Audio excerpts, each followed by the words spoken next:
Oh, I just got home from work. I am here. I have streamed a lot in the past 10 days. I'm like 7 out of 10 days right now. It's a lot of streaming for me. Streaming and a working and a doing things. I hope you guys caught me on the Sons of Liberty yesterday. That was good times. I have to say, my last two guest appearances on the 21st Century Suffragettes and the Sons of Liberty were a whole lot of fun. You know what? It's great to get on stream with some of these guys and have conversations and feel that connection, that community that is so important. So I hope you guys saw it. I hope I represented you guys well.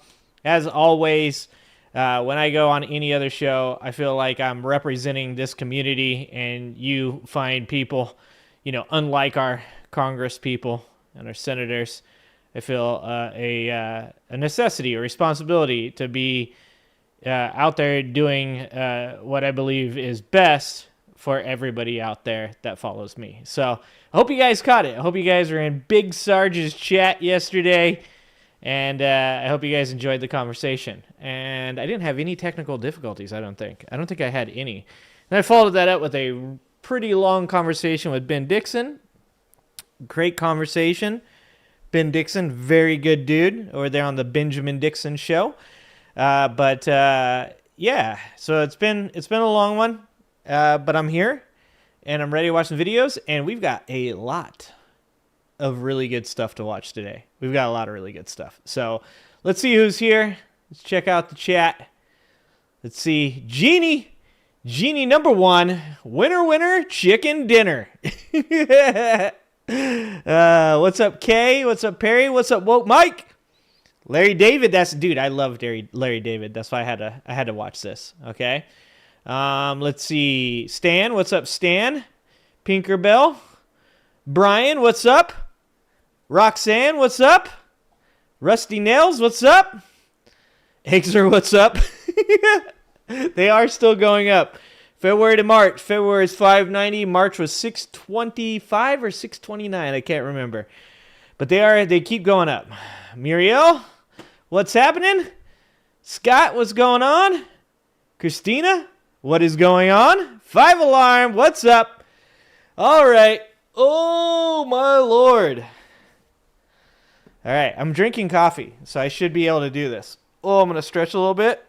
I'll tell you this, getting up at 5:30 in the morning, my kid wants me to lift weights. I have created a monster, and she goes to 3 hours of track practice, and still, at 5:30 in the morning when I wander into that room and go, hey, did you want to work out today or maybe nah? And she's like, yeah, we're going to get up. We're going to do this. And I'm like, oh, okay. If you wanted to take the day off, that would be fine. She won't let me have a day off. Every day I'm up, I'm lifting weights at 5:30 in the morning. Okay. So we're lifting weights every day. I'm getting back in some form of shape. One day I'll have guns like Benny Loco again. It was a long off season. But now I'm afraid. I'm never going to get another off season because my child she gets mad at me when I give her the option of not working out. She's like, I don't like that you do that because it makes me not want to do it, and you shouldn't be offering me that. And I'm like, little does she know I'm offering her that so that way I can get out of doing it. All right, but I'm here. I'm a little tight in the chest right now, okay? But I am here, and I've made it this far. So let's check out the videos that we're going to watch a little bit of today. It's going to be kind of a fun one. If you guys watched the Sons of Liberty, we had a good time. We talked about some pretty important things. I got to talk about Curtis Yarvin. One of the few times I've ever said the words, do you know who Curtis Yarvin is? And had Big Sarge and admin Doug there, both go, yep, definitely do. So I still think I got to impart a little bit of information maybe that they didn't know about. But it was nice to see It's always good to see somebody that understands what exactly is going on behind the scenes, not just what you're seeing reported on by the mainstream media and stuff, but also, what's going on with these billionaires that are trying to influence our nation to become more of a corporate atmosphere ran by CEOs. Whew. Let me tell you, it's been a long one. But I'll tell you this too, guys. We're seeing some light. You're seeing Trump is just failing over and over. He's taken so many L's at this point. Today, once again, he has admitted that, he's going to have to maybe soften up on China. Of course, Carolyn Leavitt comes out almost immediately and says, we're not softening up on China, because that's what they do. It's one person says they're one thing and then the other person says something completely different. They are legit the prime example of what's wrong in most businesses, right? If you look at Donald Trump's administration, you can 100% tell why his businesses fail. He's just a mouthpiece. The man just says dumb shit. Look at the stock market. Stock market, he comes out, says, we're not going to do any trade with these people unless they do what we tell them to do. Stock market plunges. Jamie Dimon shows up in the White House office, tells him he better get his shit together. All of a sudden, Donald Trump's back out there talking about, Scott Bessent's out there talking about, oh, don't worry, actually, everything's going to be fine. We're not going to do the stupid shit that we say we're going to do. And the stock market goes back up. This is the most inept administration that I have ever seen, and I lived through George Bush Jr. But that does give us some hope, guys. I mean, out of everything that Donald Trump has tried to do so far, the AGs from the states have been suing. The Supreme Court somehow came through on a couple things. Not all of them, but a couple. That's not something I would have predicted. And most importantly, you guys have pushed back. You guys have been loud. You guys have been protesting. You guys have been like who would know about Kilmar? Who would know about Khalil? Who would know about the Tufts University girl? Who would know about any of this craziness? Who would know, that tariffs are regressive taxes? Who would know that Elon Musk is full of shit and now needs to leave because people, not only on the left, but the right, hate him as well? If it wasn't for you guys. If it wasn't for you guys supporting streamers like me, supporting Congress people like Jasmine Crockett and AOC and senators like Bernie Sanders. If it wasn't for you guys, this would be a goddamn hellscape right now. It's pretty bad right now, but you guys all deserve a fucking firm pat on the back because you're making it happen. Elon Musk now is saying, you know what, I gotta leave because the left is a bunch of assholes. Good. Now he's already done the damage that he wanted to do. That sucks. But that's not on you guys. That's on the people that we voted for. And guess what? Some of those people are now saying, you know what, I'm not going to run anymore. It's time for new, younger blood to step in. Dick Durbin stepping out. Says it's time for a new generation to take over. Now, is that because he's afraid he's going to get voted out and you don't want to take that L? Maybe. Maybe not. Maybe some of these left-wing congressmen and women and senators are actually realizing that they're past their prime and it's time for somebody else to do it. And they wouldn't know that if it wasn't for you guys. I can't say that enough. I get on here and I talk and I try to be the best emotional support YouTube content creator that I can be. But none of this shit happens without you guys. You are the American people, and also some people that aren't American, okay?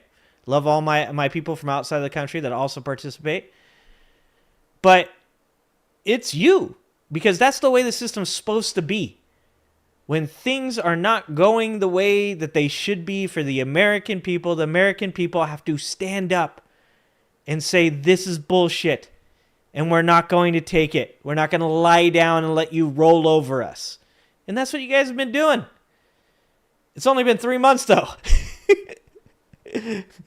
I mean, it's been like freaking... It feels like it's been like 6 years. It feels like it's been 6 years. But it's only been 3 months, so we got a long way to go. Natalie! What's up, Natalie? What's up, Phildo? Natalie, so sorry I haven't been around, but I lost it as a trans woman. I had a mental breakdown and ended up in the hospital. I'm back. Natalie, fucking, I 1,000% appreciate you, Natalie. Like, thank you for being here. And I'm sorry that you're going through this shit. I wish that we could say that we had more power to keep this from even happening. And we did have that power.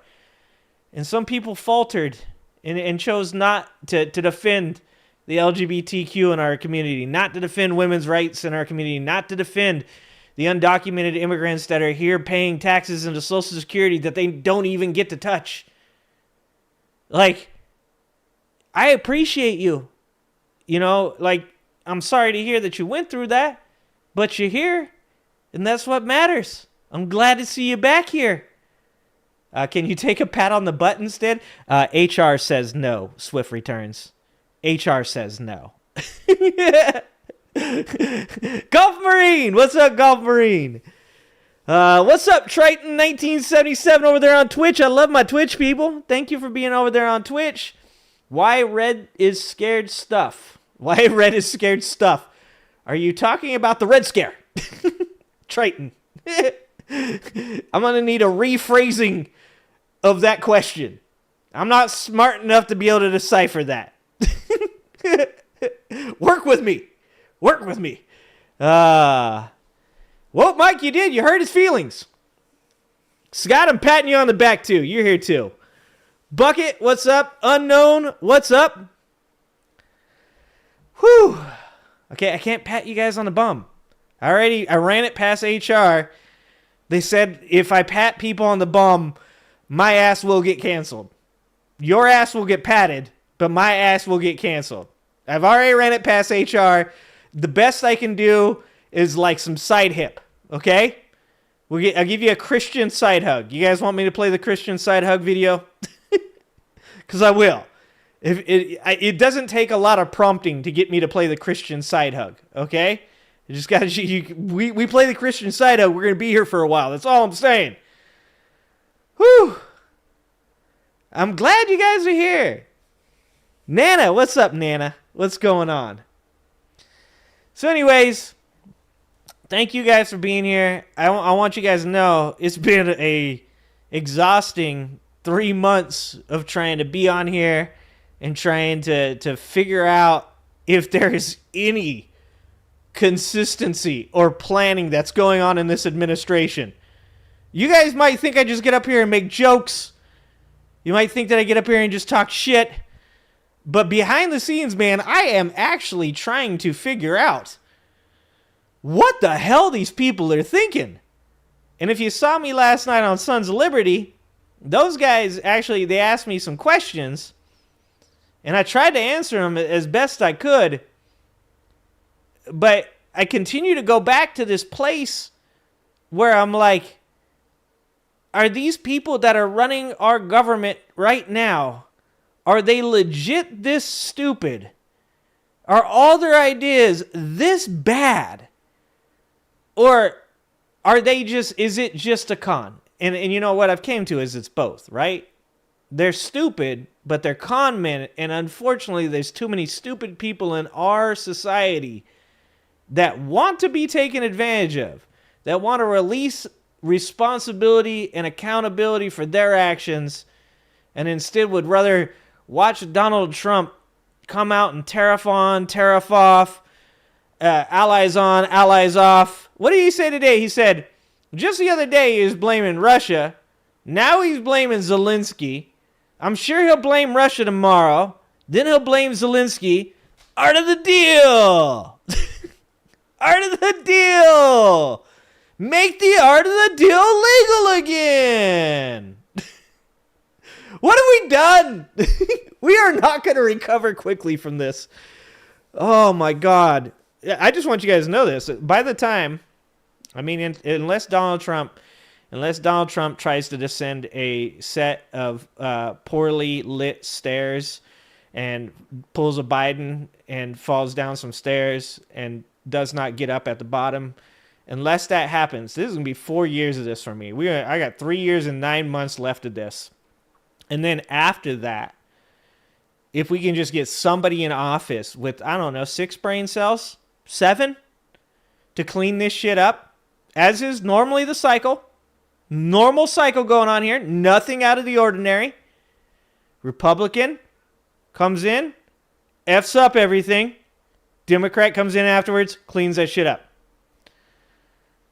But good God, by the time we're going to be back to cleaning shit up, I'm going to be here for, this is going to be my 10th anniversary or some shit like that. That's 8 years from now.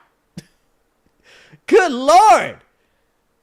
10 years from now, we still going to be cleaning this up? It's insane to watch this administration. Every day I wake up and I'm like, maybe today's the day. Maybe they come out with a dub. Maybe like Canada comes out and they're like, actually, we love America again. Maybe, I've said this before. I've thought for a long time that America should shift some of its production to India. That some of the things that we're doing with China is an issue for America and the economy, and that we should be shifting over to India. And for like 2 seconds, watching them pull all this shit, I was like, maybe they got in my head. Maybe they got what I was going for there. And still to this day, no, what do? We're going to tariff India too. I don't understand. Bucket! 10 new Ginger Army members, including one named Chow, please. Oh, Angela got one. Congrats, Angela. Scott, you got a membership at one point. When did you get that? Good job, Scott. The Queen of NC got one. Congrats to all the new members. 10 new members! Oh, man. And the crazy thing about all this, and we're going to watch some videos, I promise, at one point. I promise we're going to watch videos, guys. Is seeing people on the right actually wake up to some stuff. And that's why the name of this video is Jordan Peterson is Woke, because you guys are going to have to help me out with that one. I don't know about this. I just logged on and saw this, and we're gonna get to talking about that.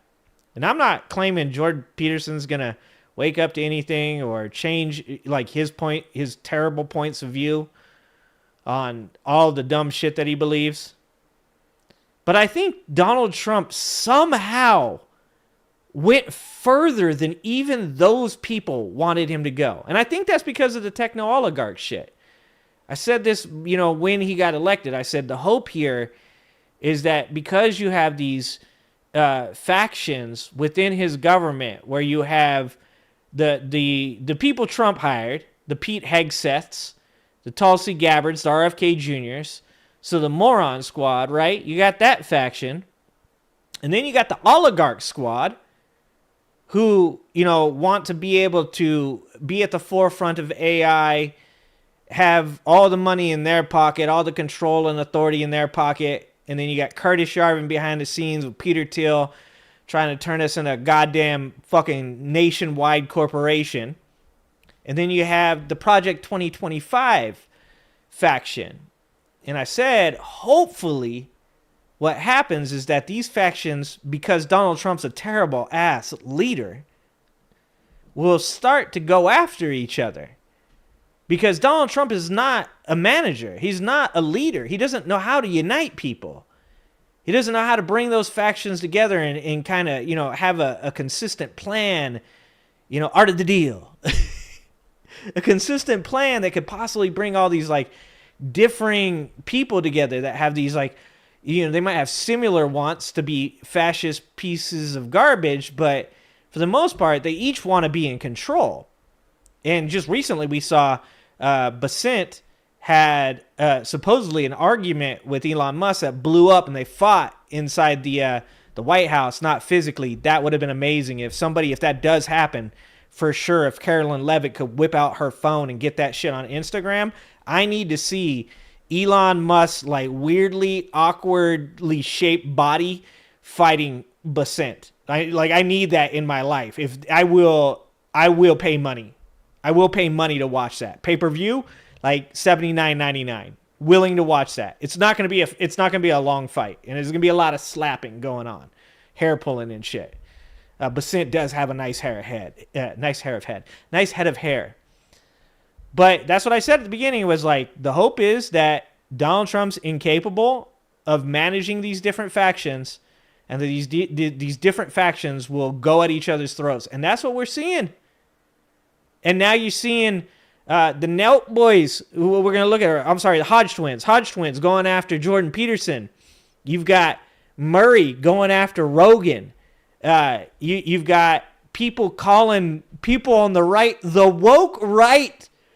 What day and age do we live in when you have people calling other people on the right? I'm not talking about the left. These are right-wing people calling right-wing people the woke right. I don't have words for this shit. I watched a Steven Crowder video, and I agreed with some of the shit he said. We're not going to play that video. I'm not going to put you guys through that, okay? But I was like, oh my God, no. First of all, Steven Crowder looks like he's cosplaying as a man. Him and Matt Walsh are vying for which dude can look less dudely, but at the same talk about how dudes should be dudes. It's kind of weird. And also, I hope you guys know that Steven Crowder had breast implants, allegedly, okay? Because he had a weak chest. Okay? But, yeah, I was like, what? What?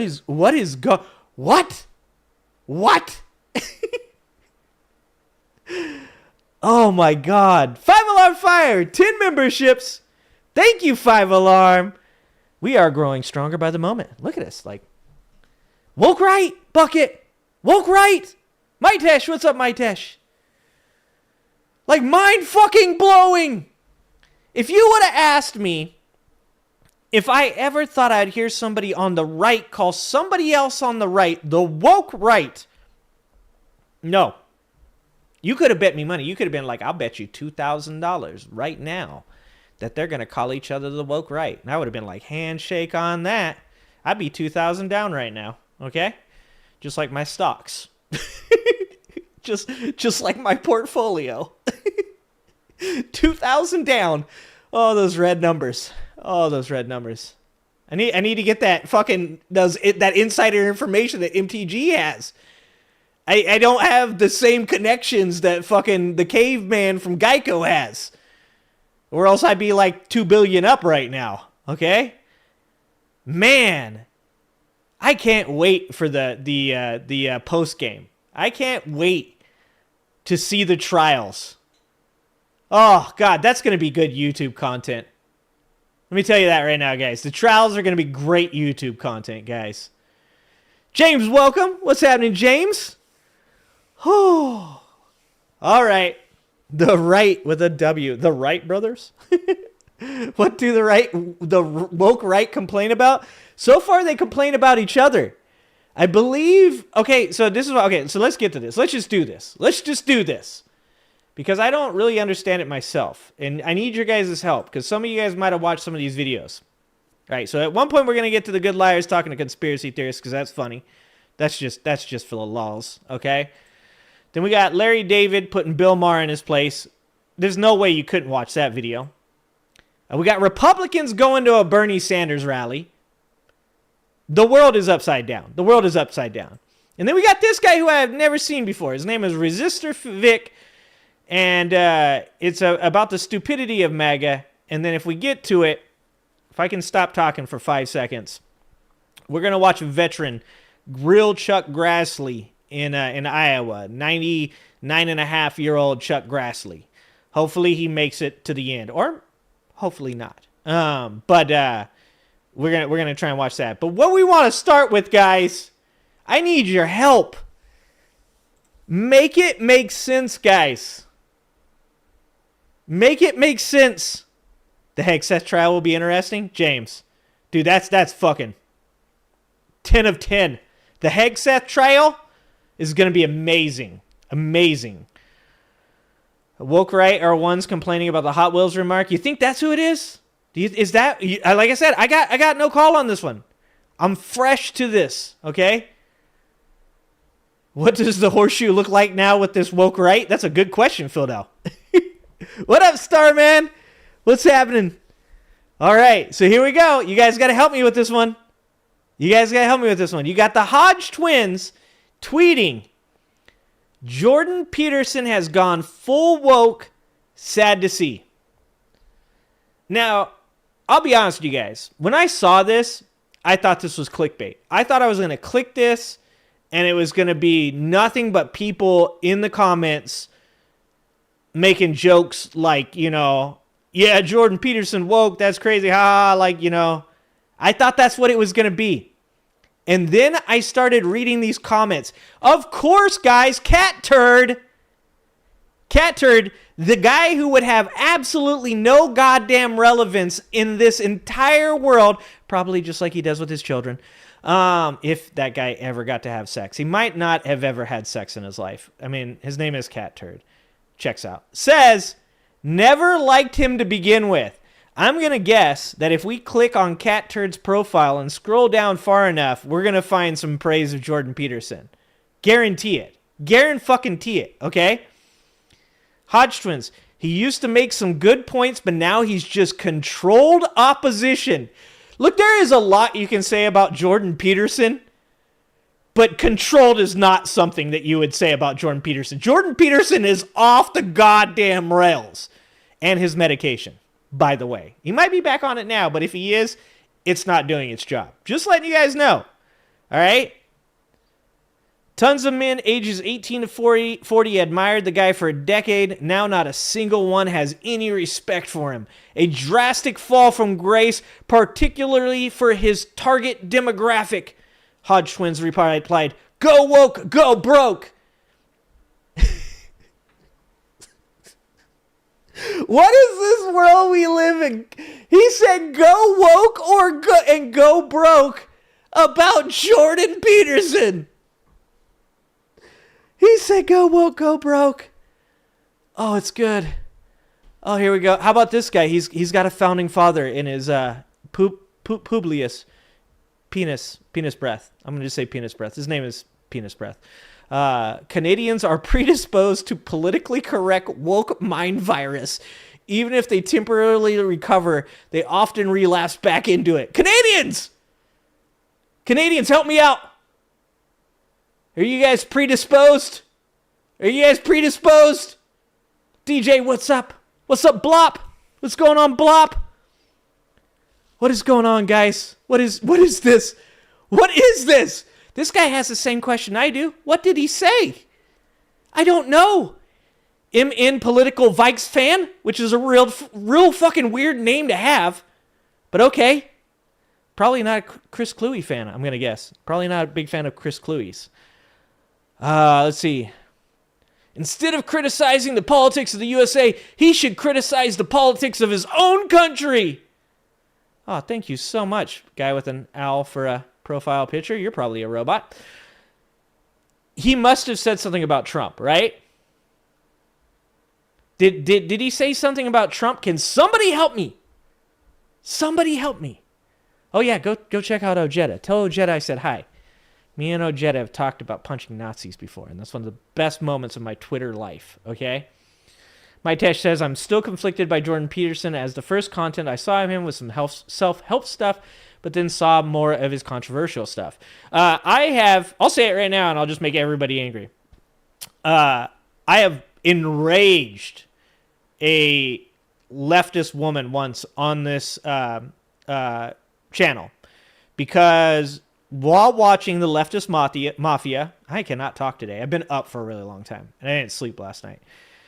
Mike from the Humanist Report said that the 12 Steps was a stupid book. Why would any young man need to, a book like that to teach him how to be a man? And I disagreed. I paused the video. I said, I like these guys, but as always, I'm going to say when I disagree. I thought that his original book, the 12 Steps book, got a lot of criticism for things that I thought were kind of stupid. The whole making fun of him it was hilarious that he was made fun of it for it, but the whole thing about the lobster hierarchy, in the end, his whole point of view on the lobster hierarchy was that, and am I saying that fucking wrong again? Somebody got on me about how I say hierarchy. Is that the right way to say that? Help my trailer park ass out. Phonetically spell that word for me. Anyways, the whole point of the lobster thing was don't treat your wife badly. Don't treat your significant other badly. And I was like, dope. That's a good one. I like that. He was like, make your bed. I was like, fuck that. I don't make my bed. That's how you get bed bugs. Okay. I didn't think it was that bad. I thought the 12 Steps book was perfectly fine.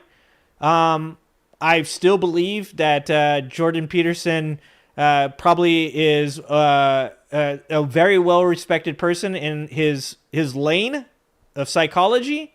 I don't know if he is anymore, but at that time he was. But I'll say the same thing I've said about him and multiple other people. COVID broke him. And probably also getting off of, I think at one point or another, he stopped taking his medication, and he really went off the rails, right? Also, too much meat. I love meat, and I eat meat like nonstop. I've even tried the carnivore diet, by the way, guys. I was like 3 to 6 months of just fucking chicken thighs, okay? So I've been there. I've done that. I felt like I had more energy, but it felt also like it was bad for me. I needed some broccoli in my life. Yeah, like I said, I say this on this channel. I'm not going to always say things people like to hear. Jordan Peterson's book, in my opinion, was a good book for young men. But then he went fucking nuts and started claiming that there's a global conspiracy to use green energy to murder poor people. And I was like, that's insane, brother. I watched him debate Destiny, and I was just like, holy Jesus, this guy has lost his goddamn mind. I really enjoyed Sam Harris debating Jordan Peterson on religion. I watched that whole goddamn series. That's like 9 hours long. Okay? That's like a fucking Ken Burns documentary. Okay? I thought it was amazing. Thought it was a great conversation. Loved to listen to it. That was before he went insane. I think he went insane. As a Canadian, I can attest this. I am in fact predisposed to the woke mind virus. It's genetic. Hierarchy. Got it. Hierarchy? Hierarchy? Oh, fuck, now you guys are confusing me. Okay, Scott's probably hitting on something there. Peterson is hurting for the loss of his father. I still believe, if you guys were watching the other night, we watched Andrew Callahan's theory of right-wing radicalization, and his 3 things were the things that convert people to the MAGA mentality are connection, a traumatic event, and safety and security, right? And that shit really makes sense to me because the number of people that I've seen not just join MAGA, but have full-blown mental health episodes, right? And it happens to everybody, but these people that I'm talking about, specifically in MAGA, but also other people outside of MAGA, almost all of them come from some type of trauma. A loss of a parent, a loss of a loved one, a really bad divorce, cancel culture shit. Like one of the funniest things I thought was from that video of Andrew Callahan was when the guy goes, when you got canceled, did you ever think about joining the right and grifting?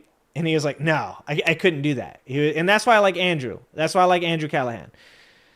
He said, no, I couldn't do that. He's like, your morals are your morals. You don't just switch sides because, your side is upset with you. He's like, I did some stuff that people weren't okay with. I learned from that experience, and hopefully I come back stronger or whatever. I'm paraphrasing what he said. But the funniest thing was, is he said, people always think, and this is a lesson for the left and why the left needs to be better about how they deal with certain things that they dislike, certain things that they feel should be called out, rightfully so, but the way in which it is done. And he said when he was canceled, I'm using that word very openly, figuratively, okay, because there's a whole argument about whether or not cancel culture is even a thing. But he said immediately he got a job offer from InfoWars. And he said no, of course. But he said one of the things people don't understand when they participate in that culture is that people think, oh, your life's over, your career's over. And really what it does is it opens a door to a much easier grift on the right. And that's why you have so many people over there that are grifters, right? So many people. We were just looking at that Lindy Lee chick the other day that went from being a lefty before the election, and now she's all of a sudden the most anti-left, super pro-Trump person, right? And it's because MAGA has a wide open door to anybody, and I do mean anybody that wants to come in and grift off of their crowd. Like, they are, come on in, the more the merrier. They love that shit. Because MAGA's whole thing is based off of, look at how shitty the left is. Look how messed up they are, that even their left-wing people come over here and join us. And that's like a W for them. So the one thing I do have to say about that is, like, the left has to be better about offering paths to redemption to people. If a person comes out and apologizes, we just recently saw Haley Joel Osment, and I don't know enough about this to really speak on it, but what I understand is that he had said something anti-Semitic while super fucking drunk. I didn't listen to it. I can't tell you the context of it, but I'll give you a hypothetical situation. If this man was blackout drunk and said something stupid, and he comes out and he says, I'm sorry, it was dumb, I'm an asshole, you got to give him a path to redemption. You can't just push him off into the MAGA crowd and just be like, we don't want you no more. That's how you get MAGA. That's how you get these broken ass people. Instead, you got to say, I hear your apology, but those are just words. So now what's really important is to see what kind of actions you take. Is this something that is this a behavior that is going to continue? Then no, I can't be around you. I can't support you. I'm not going to be your friend. But it's like every single person has done something in their life that they're embarrassed of. Every single person has said something out of pocket that they regretted. And you got to leave a door open for the path to redemption. So that's my fucking lecture. Lecturing people. Cajun, what's up? I love 9-hour-long documentaries. What are you talking about? What's up, Dean? What's going on? What's up, Fixer? Yeah, I see racist people. See, that shit's funny, James. I'm laughing at that shit. Major Ojetta's on fire? Like, literally? Because if he's on fire, we need to put him out. We need that man. We did. We accepted Michael Cohen. Good job. What the hell? Good job. That's actually a great fucking example. That's a great example. This is why I love you guys. I really feel like I've, really created or helped to foster. I haven't created this community. I have helped to foster a community that I think is filled with a lot of logical people, a lot of critically thinking people, a lot of people that are willing to accept some opinions that maybe at the beginning may sound like the Angry Ginger is an idiot. What's up, Luck? Thanks for stopping by. Appreciate you. Anyway, so yeah, this shit, like, there's a couple people in here that are like, wow, you called Jordan Peterson woke. That's crazy. I like this guy. Please explain in neutral terms what the backstory is regarding the belief that Jordan Peterson has gone full woke or is controlled opposition. He's asking that of the AI. The AI Grok is literally fed off of tweets. I don't think it can give you a neutral position. Let's see. This guy just says Jordan Peterson has gone full woke. That's good. He's NPC. Good job, buddy. Hold on. Here's a good one, guys. Here you go. This is the good one right here. Jordan Peterson flew to Russia to be placed into a coma when he was going through benzo withdrawal symptoms. Countless women endure the physical pain as they taper this medication to get off of it. And this man was too much of a wimpy wussy to endure an ounce of physical suffering. It says a lot about him. Dude, they are so mad right now. They're so mad. There was never anything impressive about this guy. He speaks in gibberish. Not wrong. Not wrong, Brian. Not wrong. He's not a thought leader. The moment people decided that they'd make him a religious voice, they lost all credibility. He was always a fraud. One that Rogan got wrong for sure, putting him on the platform. I always found Jordan Peterson to be a very weak man intellectually. This from fucking Tejano Dan. He's MAGA and he's calling somebody a weak man intellectually. Oh my God. Hello, Pot. Whoo. Whoo. Anyways, you guys are going to have to keep me updated on this. You guys are going to need to keep me updated. Kelly, did I say hi to you? Hi, Kelly. Okay, he's chilling, but also on fire. All right, that's good. That's good. Like I said, we need him. Woo! All right. Anyways, so maybe we'll make a video about that later or something because I need information. I need to know how Jordan Peterson actually could go woke. The woke right, guys. What world are we living in? The woke right. All right, we need to get back to some normalcy. We need to get back to some normalcy, guys. All right. We're going to watch MAGA talk about conspiracy theories.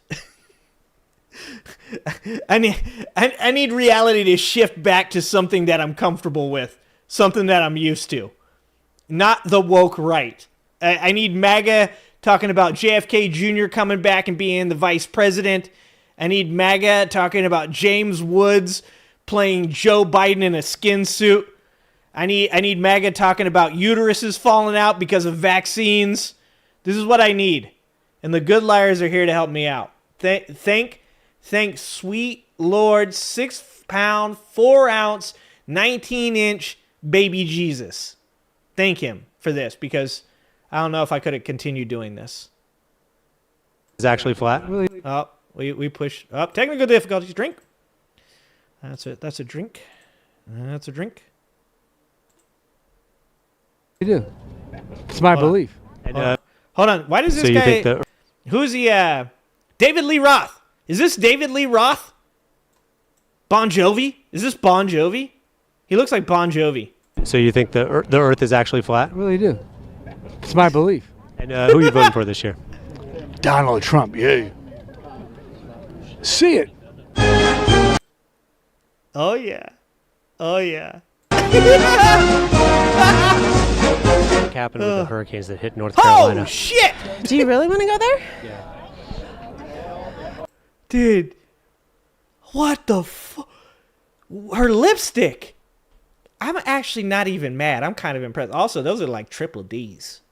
I don't think they make bras that big, to be honest with you. But also, I'm a dude. I mean, I can tell. Is that a bullet necklace? The more you stare at this woman, the better. Is it a wig? Is she wearing a wig?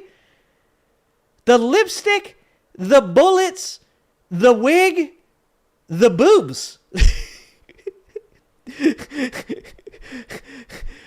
These people are a different breed. I don't even know what the question is that he asked her. What up, Redog? The hurricanes that hit North Carolina. Sebastian Bach. Do you really want to go there? Yeah. I think they want the lithium that's under. Like, there's so many good conspiracy theories that I've forgotten about. You know, MAGA really brought the conspiracy theory game to a level that had never been obtained before. Not maintained. Well, they've maintained it too. Yeah, they're actually maintaining it pretty good. Obtained before. I forgot that they claimed that the hurricanes were created by a machine so that way the Democrats could take the lithium from North Carolina. I don't know if they know that lithium is a metal, not just a medicine. Dude, the lipstick is out of control. Let's go back one more time. Let's do it again. Do you really want to go there? Yeah. I think they want the lithium. Look at Matt Walsh that's behind her. Under the houses and the natural resources. What do you think? What what does that mean? That's good. Why would that affect the hurricane hit North Carolina? What do you think happened there? Well, it's a good way to get the movement of the people and to claim the land, because the people are now they don't have insurances. They don't have. I think she just claimed that Democrats are colonizers. She said claim the land. I think she's claiming that we're colonizers. Look, I learned how to do this, guys. I learned how to do this. Boom! Look at that. Carolina. You guys didn't know I could do that now, huh? Well, it's a good way to get the movement of the people and to claim Takes the a lot of land, money to look because that cheap. people are now they don't have insurances. They don't have. Yeah, Cajun, it's a breathy voice because she having a hard time breathing with that on her chest, man. I would too. I am here to criticize these people, but I can't criticize her for having a breathy voice. If I had 37 pounds of fun bag on my chest at all times, and what looks to be what caliber is that? What caliber bullet is that? You guys tell me what caliber.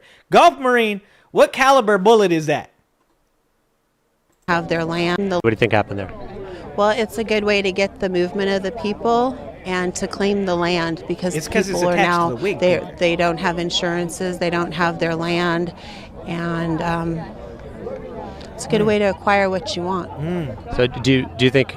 Can you imagine if you lived in North Carolina? There was a hurricane. You evacuate your house. You fucking round up your dog. 2 cats wouldn't come because they're assholes. So you just left them. You go to a homeless shelter for like a week. Shit's all fucked up. There ain't no burrito coverings. The crops won't grow. And then you come home and there's a gigantic mining pit.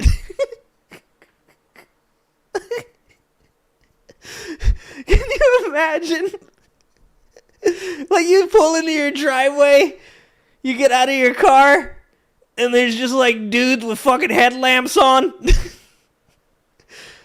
There's those fucking comically gigantic trucks, the big Tonka trucks that like are so big that you only come up to halfway up the wheel.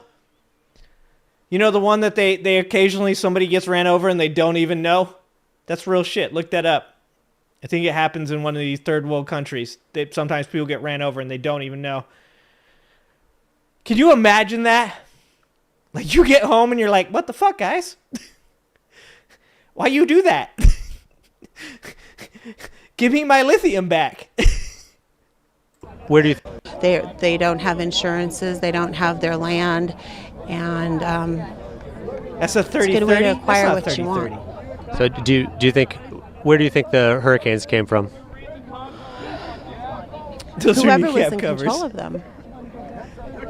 Okay, wouldn't that just be the natural Hold on. weather? Where do you think the hurricanes came from? Whoever was in control of them. It was Jesus. It was Jesus. Jesus wanted the lithium, guys. Jesus needed that lithium. Dude, I can't concentrate with all these people walking behind her. Look at this lady. Is that Laura Loomer? Like, I can't, it's people at Walmart. I can't concentrate with the people that are walking behind. Okay, so do you think? Where do you think the hurricanes came Look from? at this gentleman. Look at that belly. Whoever. Holy shit, brother.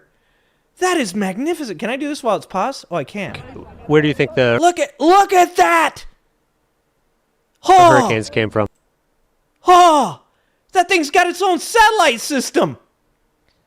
Oh. Dude, what size shirt is that? Good Lord, brother. Is that Andy Reid? That might be Andy Reid. If that's Andy Reid, I'm sorry. I'm sorry, Andy. I'm sorry, Andy Reid. We got Andy Reid. We got oh, that's a look at that lipstick from the front. That's a glory. It's a glory hole is what that is. That's a glory hole. That is, I think that's actually the definition of glory hole. I think that could be. Whoever Where do you think the hurricanes came from? 50 cal? Is that what it is, Whoever was Troy? in control of Because them. I was thinking maybe, but yeah, Okay. the size Wouldn't is that off. just be the natural weather that happened? So I don't believe so. So what do you think? That's my opinion. Well, what do you think? So what do you think Just my happened? opinion. Just my opinion. I'd rather not comment. Because we talked to somebody who said that they believed that the government created the storms. I would agree with that person. So you think the government? You think the government? You think the government controls the weather? All right. I don't know if I would say it's the government, but I would say that That's a 50 it's cal. the We've decided that, elite. Redonk. We don't care what you think. It's a 50 cal. Next to those boobs, you just can't tell. How old do you okay? think the Earth is? Pardon me? How old do you think the Earth is? The Earth is? I think the Earth is flat. Do you really? Dude, do you think he called him on this? Do you think he took one look at this guy? He took one look at young David Lee Roth, and he was like, this guy right here is going to be a flat earther. Like, how did he know that this dude was going to... I mean, he went young earth creationist on him.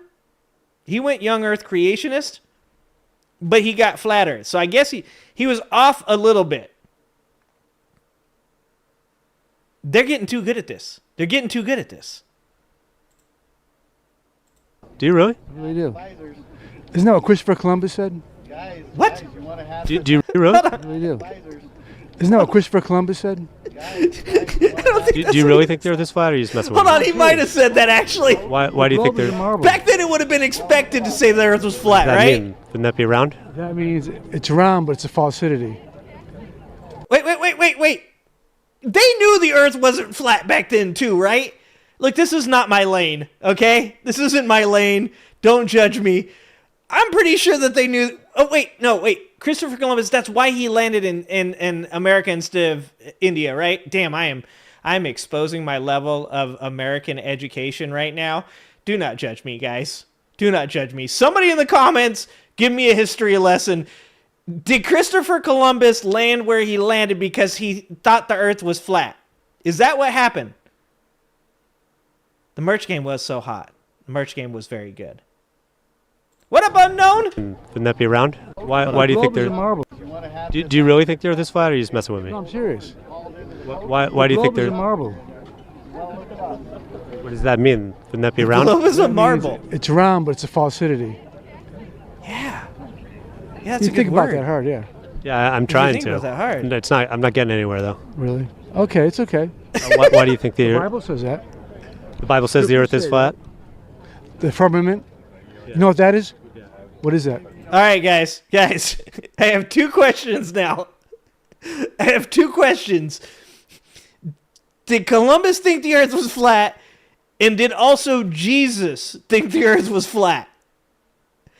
These are burning questions. I need help. Guys. My husband says her boobs are 30 cal. It's a falsity. Oh, I don't know what a falsity is. I am so out of my element. Oh, what's up, Silent? The dome. And I'm lost, a glass- Nana. you know the Bible says that. The Bible says the Earth is flat.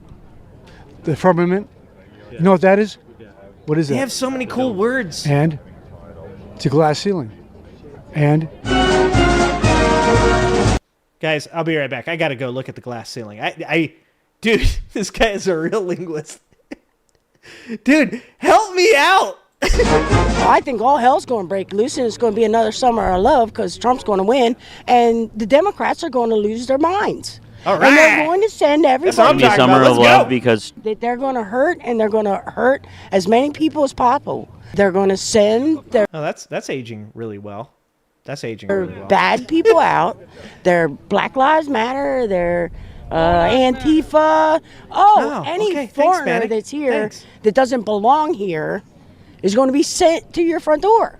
I mean, she's not far off. Just like a couple countries off. So they made the Not sent to our storm. front door. Sent to somebody else's front door. Back to the full. Stronger, so it would hit the. Doing with this one. Oh, these are my favorite shirts. Yes, I'm a Trump girl. Get over it. Okay. All right. I guess. You think that Milton, they're making it stronger? From a 2 to immediately to Camera. 5, like instantaneously. Are you talking? From a doing with So they made the storm stronger, so it would hit the. Oh, she's QAnon. this one. You think that Oh, no. Milton, they're making it stronger? From a 2 to immediately to 5, like Oh, these people do not don't instantaneously. understand. Are you talking how about climate works? how This explains a lot. man-made, like global warming, the seas are hotter now? No, whatever they're doing in the, there's been helicopters Oh, okay. seen in the air, Okay. in the storm paths, doing stuff. Oh, okay. All right. She's spitting, guys. Just give her a chance. They're doing stuff within the atmosphere above that is creating this. Okay. All right. This is my favorite part.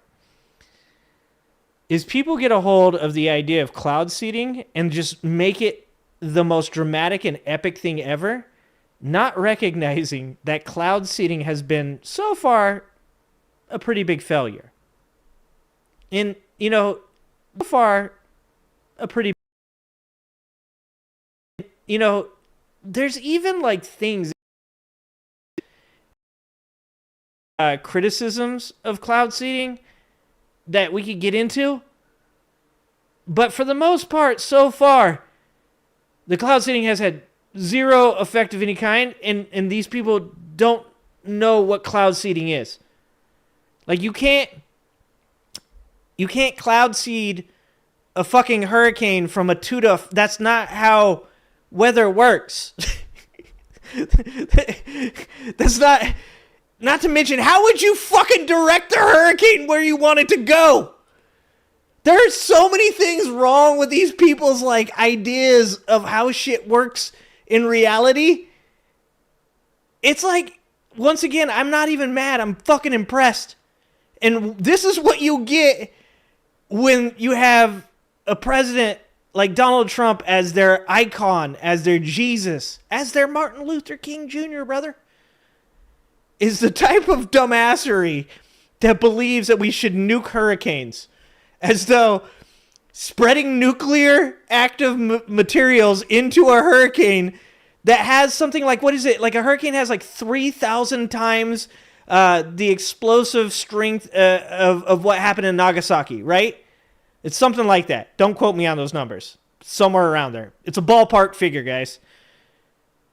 You're going to drop one nuke in a hurricane, and what it's going to do is spread the fucking radioactivity all across North Carolina.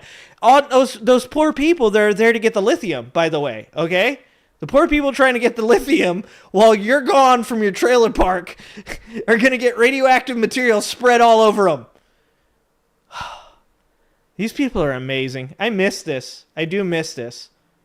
You don't feel there will be an election at all in 2024? Probably not. What's going to happen?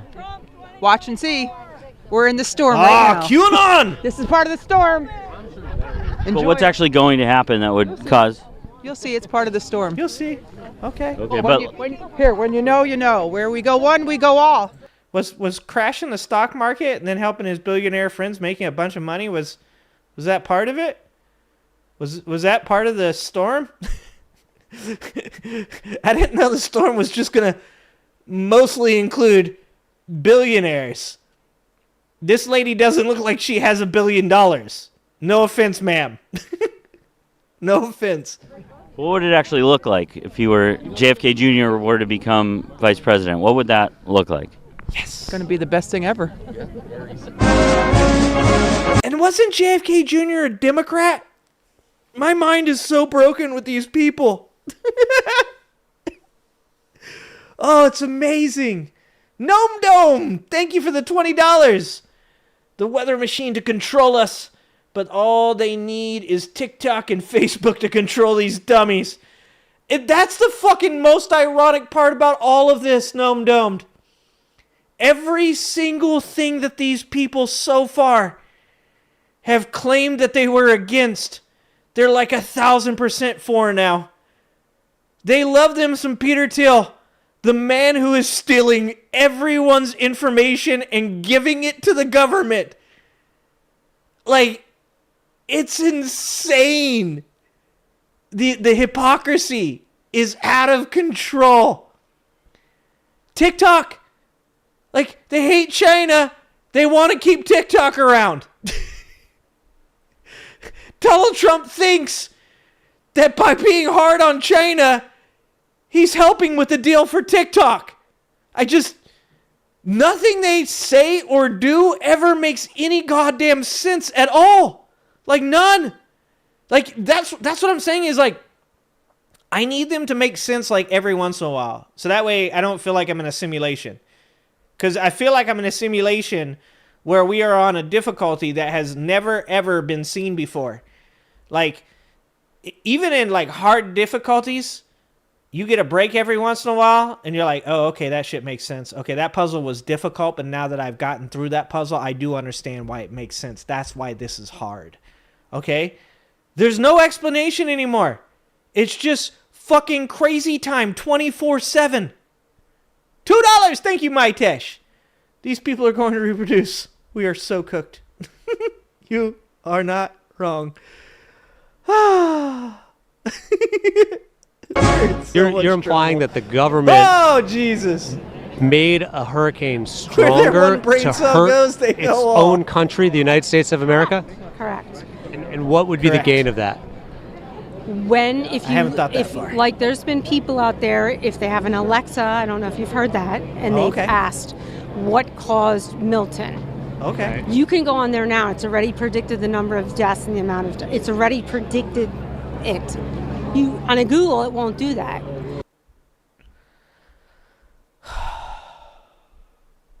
I'm going to guess if you use the term extrapolation of data, you're going to lose this woman.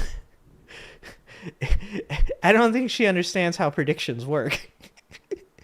She said it's already predicting how much damage and how many deaths there are going to be. I don't think she understands what the word prediction means. It's already doing it. It's crazy, guys. It is already predicting. What the fuck, man? Oh, I'm so done. Is it Wednesday? I need hard alcohol. God damn it, man. I need to go to the store. I don't drink during the week, and I think it's time to start. What am I doing? Why have I done this to myself? Oh, shit. Somebody get this woman a dictionary. Holy fuck. If you ask Milton, Okay. you can go on there now. It's already predicted the number of deaths and the amount of. It's already predicted it. Hold on. This lady right here is in the new Black Mirror episodes. Just so you guys know, if you guys have seen the second episode of Black Mirror, you guys know the joke. All right? This lady with the... Ooh, look at that face. Holy shit. Look at that face. You guys can't see where my marker is, huh? No. Okay. The blonde lady. Look at the blonde lady's face. That's some scary shit. This lady, the blonde lady, looks just like the lady in the second episode of Black Mirror. Now you guys are gonna have to watch it. Look at that. This is not a paid promotion. Let's go back another. Let's see if she's further in line here. No, that's too far. That's as far as we go. Look at that. That is the look of insanity. Yeah, season 7, Silent. Season 7. I'm on episode 2. Now it's already predicted the number of deaths and the amount of. It's already predicted Nice. it. Good job. On a Google, it won't do that. If you ask it about Helene, it'll tell you the government actively used seed clouding. This is before Helene. Somebody Google that shit for me. I can't trust this woman. I want to. She seems so nice. She looked like somebody's Aunt Karen. You know, yes, she's a Trump girl. Just get over it, okay? Like, she looks like somebody's nice Aunt Karen who will probably, like, sit down and have, like, do people drink wine coolers anymore? Probably not, huh? She's probably going to have herself a White Claw. Like, you know, this is a lady that drinks a mango White Claw and breaks your brain telling you about the firmament and how cloud seeding has led to hurricanes that Democrats can control and send to conservative-only counties, so that way they can steal their lithium, because they don't want the Republicans to have the lithium, dude, because God only knows these people need some fucking lithium in their life. Jesus Christ. Helene even happened. Seed. Hold on. If you ask it about Helene, it'll tell You're you in the trouble government now. actively used seed clouding. This is before Helene even happened. Oh, What do you think's really going on right now? oh yeah, that's this guy. Like what? Like in the country, what do you think's really That's going a good on? question. Solid. Good start. People just want to know the truth. I see people coming back to God, and before you weren't That's allowed not to talk true. about all this stuff, and Trump exposed a lot of the rhetoric, and now it's so easy to talk to. Like I'm in the union, and everybody now it's you can freely talk about what's going on. From when I was openly talking about this over 15. Hold on. What's the over-under that this guy still has a job, guys? Over-under on this guy still having a job after Trump was elected. What do you guys think? I'm going to bet this guy was part of a union that no longer employs this gentleman right here. Not because he was fired for this interview, but because Donald Trump probably fucking deleted with an executive order any type of protection that this man had at any point. You couldn't talk about God, guys. Guys, like 4 years ago, bro, like if you said God, they would show up, ICE would show up at your doorstep, rip you out of your car by breaking your window, send you to a detainment center in Louisiana, and then ship you off to a terrorist prison in El Salvador. Oh, wait. Oh, never mind. That was something else. Jesus Christ. Everybody now it's a stripper cop. You can freely talk about what's going on. He's in El Salvador. From Exactly. when I was openly talking about this over 15 years ago.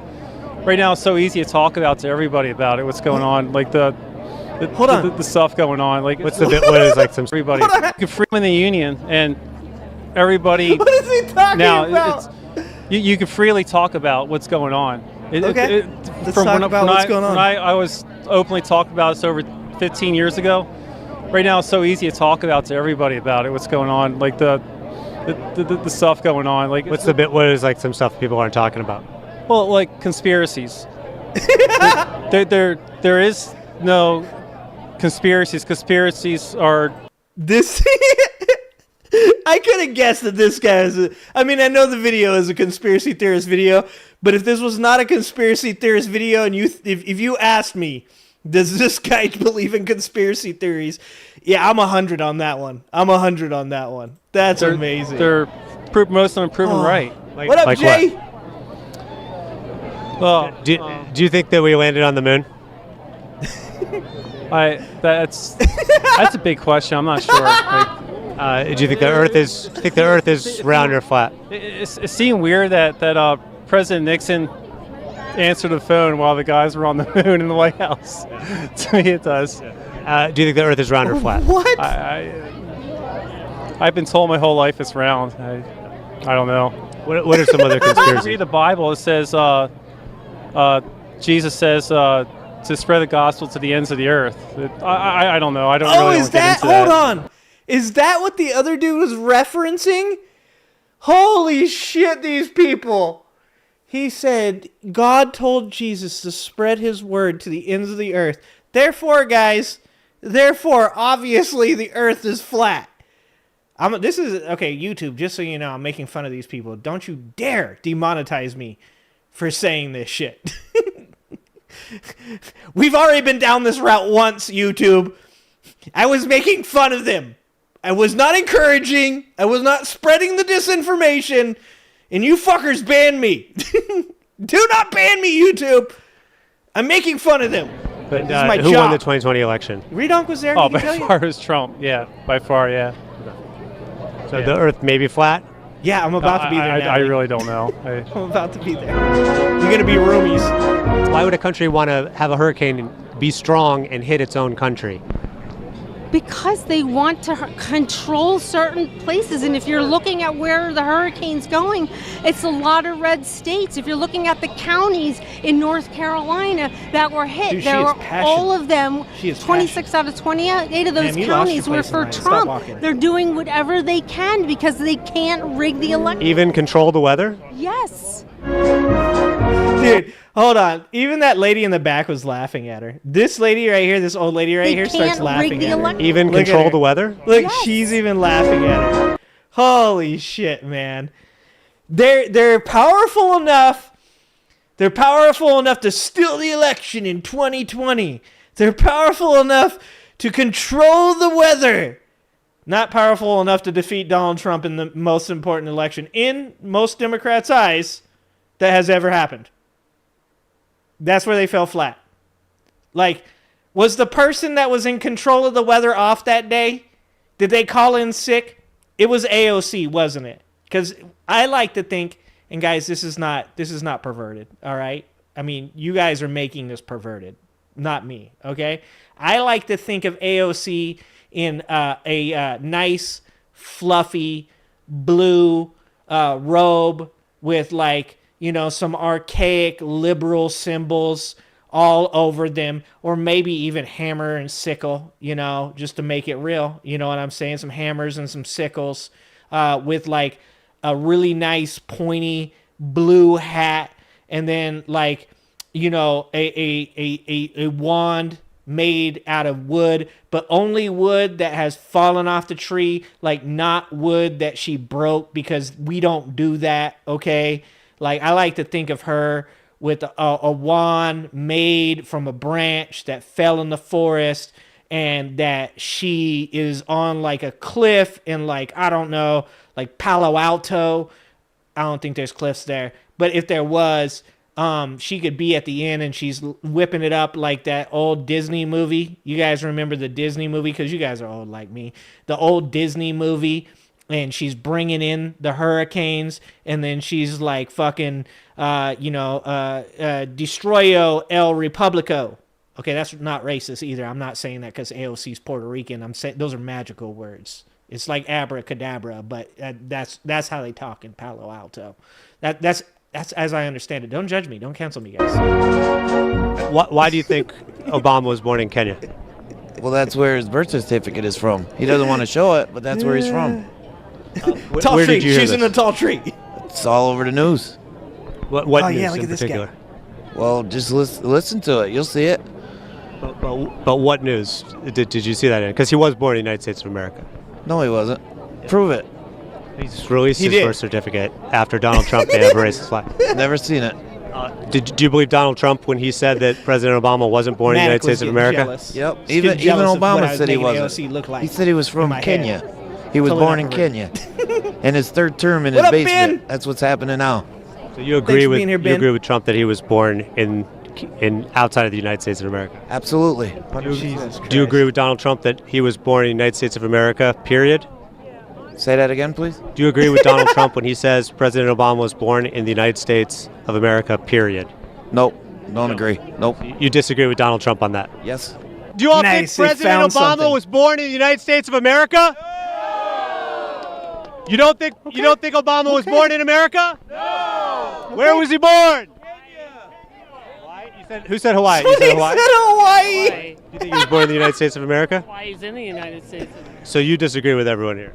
Yeah. Good job. Okay, all right. I'm glad she knew that Hawaii was in America.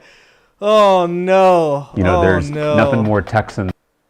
Oh, no, guys. Oh, I love this guy. This is that James Tallarico guy. This is the religious dude that rips into all the religious right-wing people. Actually, I kind of want to watch this video. Maybe we'll watch this like tomorrow or something. We'll put this on the save to watch later. I like this guy. I don't know if you guys know who James Tallarico is, but you should check him out. He's super dope. All right. Wow. Fantasia. That's what it was. Thank you. Hey, Fantasia. Good job. Oh, God. I need a moment. We need to hydrate. We need a moment to hydrate, guys. I need you guys to not judge me for the fact that I drink out of a Grinch Christmas coffee cup.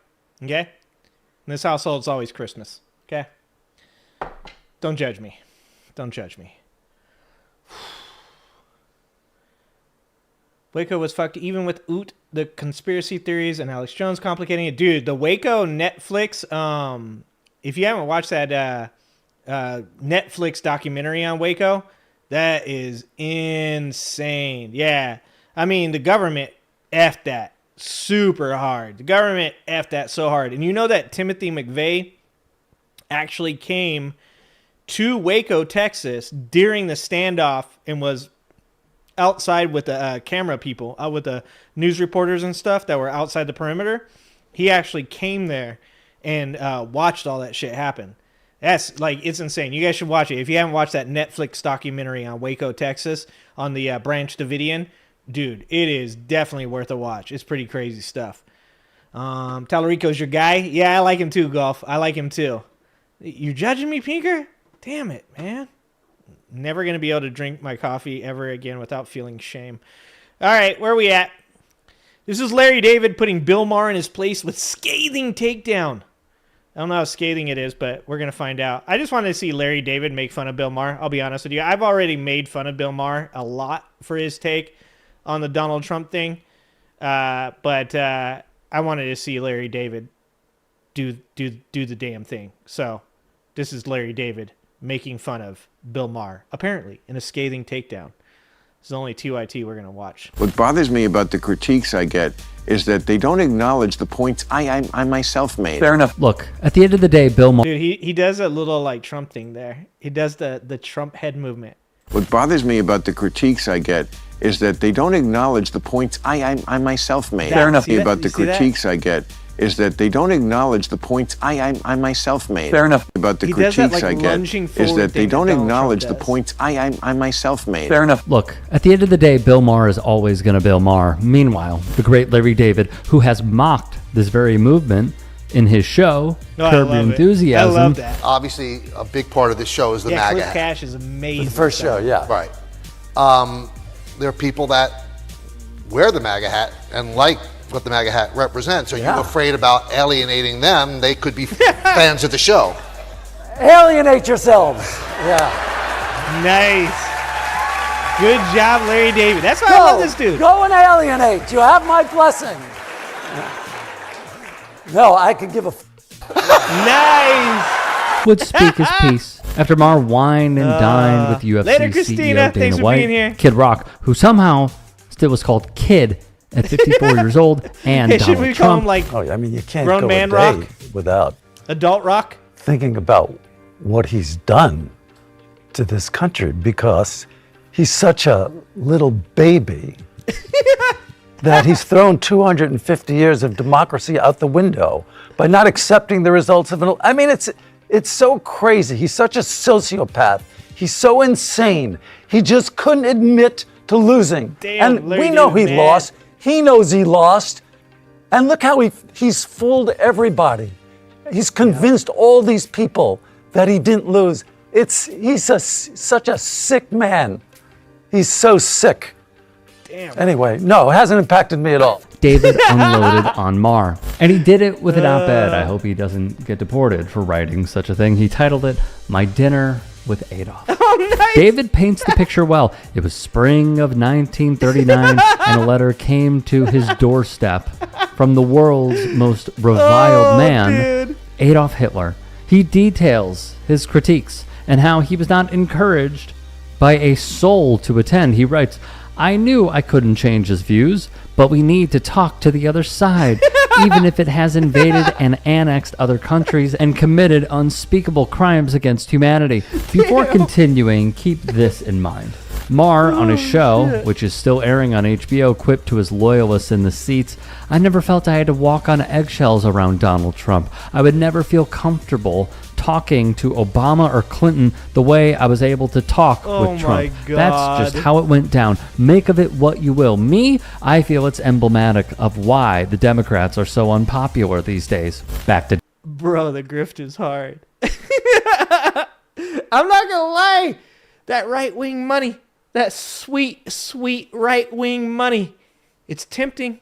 If you got no morals, It's very tempting. David. Hitler gave me an enthusiastic greeting that caught me off guard. Frankly, it was a warmer greeting than I normally get from my parents, and it was accompanied by a slap on my back. I found the whole thing quite disarming. No shit. David also took a dig. The president is so nattily attired normally that I think it was shocking to a lot of people. The conservative hoopla over this piece of clothing. What's upsetting is that it just showed him relax. It just showed him there was a vacation. People are dying. People are... So it reinforced the wrong image. Oh, back in the day. Oh, back in the day when woke right wing... when the woke right would get mad over things like the tan suit that Barack Obama was wearing because he was so laid back. Now I'm doing a Donald Trump voice. Fuck it, let's keep going. He's so laid back. He's probably out there smoking the ganja. You know those black people, they smoke the ganja. They do. I seen him. I walked up. I said, wow. There's a lot of gang members. Like there was. There's a whole group of black people. I saw them. They were gang members. Probably need to deport them to El Salvador. They're smoking the ganja, and there was Barack Hussein Obama. He was so relaxed in his tan suit. That's a MS-13 tan suits. Tan suits are part of MS-13. Fuck. Oh, it was a nightmare, and only the dying. What's upsetting is that it just showed him relax. It just showed him that he was on vacation. People are dying. People are... So it reinforced the wrong image. Oh, it was a nightmare, and only the Democrats and only liberals could actually elect a guy with a tan suit. When Nixon and Kennedy debated, Nixon wore a tan suit, and that didn't bode well for him, did it? It wasn't a suit of strength. Thus, the good David old Penn. days. I joked that I was surprised to see him in a tan suit because if he wore that out, it would be perceived as unfuhrer-like. That amused him to no end. And I realized I'd never seen him laugh before. Suddenly, he seemed so human. Remember this line from Maher as well? Just for starters, he laughs. I've never seen him laugh in public, Maher stated to his live audience. Oh, Jesus but he does, Christ. including at himself. And it's not fake, believe me. As a comedian of 40 years, I know a fake laugh when I hear it, and I thank you for them. David chided Maher for remarking he had never seen Hitler laugh before, and thus witnessing it humanized him. Like, what is it? What do they say? It's like, if you know somebody is a con man, but you don't think you're being conned, you are the person being conned. Like, that was the thing about that Bill Maher monologue, was saying, like, I likened it to, like, you knowing somebody that's abusing somebody, right? Like, you know a friend of yours is getting abused by their significant other, and you go over to their house and you sit down with them, and that person's like, hey, what's up, buddy? Hey, yeah, I fucking see the game. Oh, shit, man. Yeah, I am fat. Yeah, I'm so fat. You're right. Like, I did gain some weight. You know what I'm saying? And you walk away and you're like, you know, she told me that he's been abusing her. But it's really crazy. Because when I hung out with him and all those other people, he was totally nice to me. He laughed at himself. He seems like a genuine human being. It just seems like, I mean, if he was an abuser, he wouldn't act like that. That's what, like, the Bill Maher shit came off to me. It's like, bro, he's a con man. He's not going to be like, he doesn't call you into the office and he's like, so anyways, yeah, you're an asshole. I'm probably going to deport you to the terrorist prison, like, next month when I get a chance.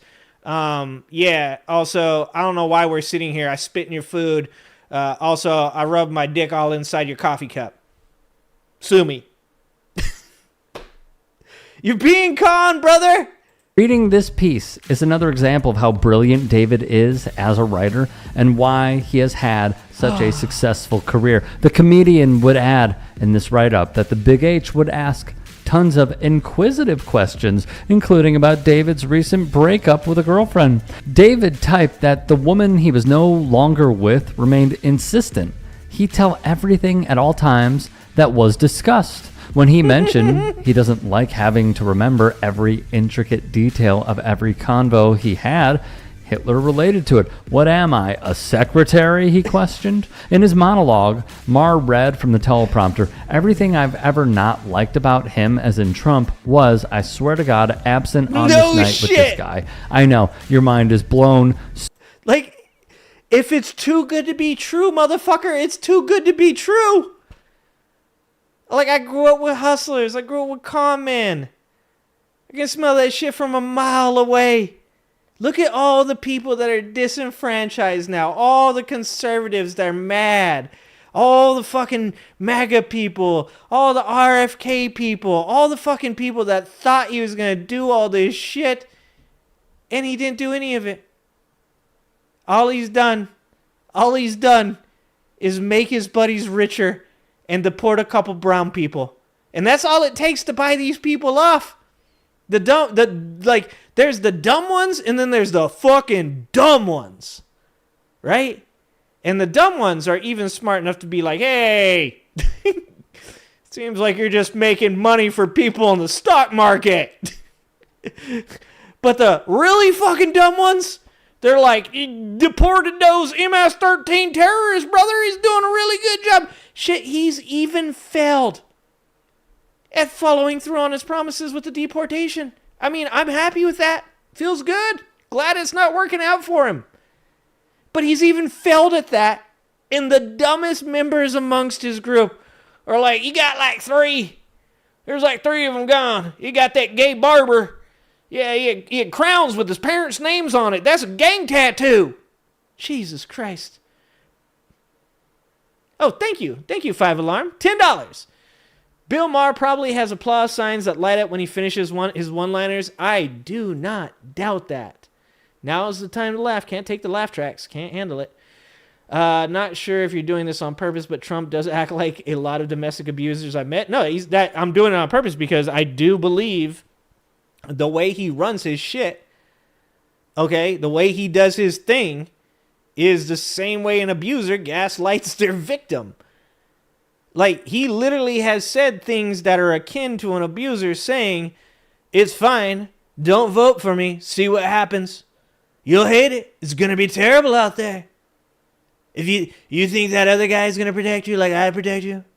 I don't think so. You think Barack Hussein Obama is going to protect you in his tan suit? I don't think so. But it's fine. It's fine. If you don't want to vote for me, it's fine. But see what happens. Like, he's 100% an abuse con man. He's a guy that gaslights the shit out of you, does what he wants right in front of your face, then gets up and goes, am I not doing a good job? Look at all the things I did. Harold Lutnick, bring it up, the tariffs. Look at the tariffs. We're gonna tariff Cambodia 49%. You don't know what that means. I know you don't because you're stupid. But it's a good thing you elected me. You elected the smartest man in the world who's going to tariff Cambodia. Like, that's what they did. That's what they did. So is mine. Thus, David fired back that it must be rather easy to be a dictator, which Hitler denied. They got along great in this meeting, with David even printing, we're not that different after all. I thought that if only the world could see this side of him, people might have a completely different opinion. David would pen his goodbyes to the Fuhrer, giving him thanks and stating that although they disagree on the issues, it simply should not mean one hates the other. He concludes, and with that, I gave him a Nazi salute and walked out into the night. We have covered Bill Maher in the past. If you want to see some of those clips, check it out on demand. We go over his history of bigotry, his Islamophobia, how he got completely wrecked on his previous show, which was on the network ABC. I believe it was called Politically Incorrect, by Boots Riley, activist, Boots director, Riley. I love me some Boots Riley. We should check that out. None of us The coup. who are You leftists guys are never heard the coup. surprised You gotta listen to some coup. at all by any of this. I think what's rather jarring, it's the reaction from centrists who are up in arms about this and shocked. Not shocked. If you followed any part of this guy's show for as long as he has been on television, this is who he is. If anything, it revealed to y'all who he is. Dude. Hey, I appreciate you. I've said it before at Bill Maher. You know, he's a centrist dude. He plays that old school, like, I don't know, I saw it the other day and I was so disappointed. Charles Barkley. Not that Charles Barkley gives two shits, which I love about Charles Barkley. But Barkley's take on saying, you know, like, we have to have either Shapiro or who's the other guy? Wes Moore? Was it Wes Moore? He's like, one of these two guys has to be the next presidential primary candidate for the Democratic Party, or else he won't vote. He won't vote. And I'm like, damn, Charles, man. Like, I like what I love a lot of what Charles says, but for me it's just a bad take, and it's an old head take. And Bill Maher's that old head, center left, establishment Democrat that refuses to believe that young people have any ability to lead or have any like pertinent opinions, because he's that guy. He comes from that stock, and it's a real problem in America on both sides of the aisle, to be honest with you. But the left is obviously who needs to concentrate the most on it right now. And that is, you ain't gonna win using tactics from 10 years ago. The game changed in 2016. It's all different now. And if you keep playing the game like it's 2014 and Barack Obama is still in office, you ain't going to win. You need to reach young men. And you're not going to do that, you know, playing the old head Democrat game. You need to utilize alternative media, something that Kamala Harris didn't do well. You need young voices that promise things that young people in America want, which will get them out to vote. And you need to do, unfortunately, the same thing that Donald Trump did, because Donald Trump broke the system. And that is, Mehdi Hassan said it. He said, I want to hear the next Democratic candidate that comes to run for office say, I'm going to raise the minimum wage to $30 an hour. He's like, I don't give a shit how crazy that sounds. Just say it. He's like, because if Donald Trump can say all the crazy shit he says and get away with it, you can too. But I'm going to take Mehdi Hassan a step further. I think that the next Democratic candidate should come out and say, we're going to get universal health care. We're going to get rid of college debt. We're going to establish UBI. And then when they get in office, they need to do the same shit Donald Trump did. And that is executive order after executive order after executive order. Over and over and over again. Because that's the game now. That's how this political system works now. You can't let one side destabilize the entire environment and think that you're just going to hold on to your pearls. It's not going to work. It's time for these left-wing Democrats that have claimed for all this time that they were going to do something about the situation that minorities deal with in this country, that they're going to do something about the broken healthcare system in this country. It's time for them to put up or shut up. And that means that the next candidate needs to run on that shit, and then the next candidate needs to pull a Trump once they're in office and shove that shit down people's throats. Don't like it? You shouldn't have elected Donald Trump then.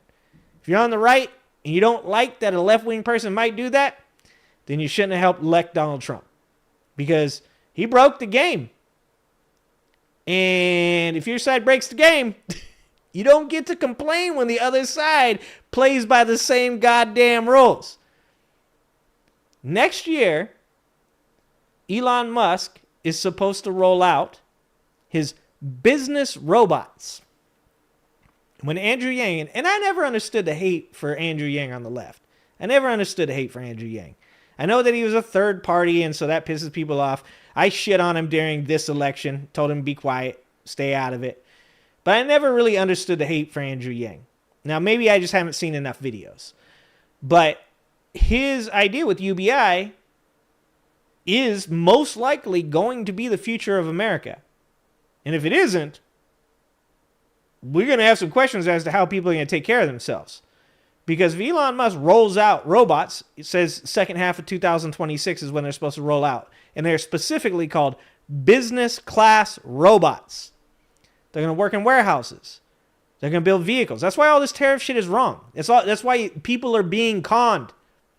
If you're a right-wing person and you thought like he's going to bring back manufacturing to the country, he's going to restart the coal mines, none of that makes sense. America is in a net surplus with services and a net deficit with industry and goods. That's not a bug. That's a feature. Because I've been saying this about green energy forever, about AI forever. All these Trump supporters before all this shit. Oh, the green energy stuff, they're just trying to push that down our throats. It doesn't matter. The rest of the globe has already moved to that in their economy. They're already well ahead of us. We're over here restarting fucking coal mines because you're goddamn gullible sheep that think that fucking people, like, who's going to work in the coal mine? A fucking 20-year-old that plays video games all day is going to like, yeah, you know, I work in the coal mine and then I come home and I fucking play Warcraft for 18 hours. That's not a life that actually works. That doesn't happen. The reality of where America is going from here, and like Noam Dome just said, this is an uncomfortable fact, is that the world is changing to a service-based economy. It's all going to be online shit. There's not going to be all these hard jobs where people are out doing coal mining and truck driving. Like the joke was made, learn to code, and that was kind of fucked up to say to 60 and 70-year-old truck drivers that that's all they'd known their whole life. But if you got a 19-year-old and he's like, I think I'm going to be a truck driver, tell that kid no. Tell him, don't do that. That's a bad idea. Because Andrew Yang was right. All those jobs are going to be automated. All those jobs are going to go to Elon Musk robots. And the very people who thought that Donald Trump was going to bring back jobs to America through the industry.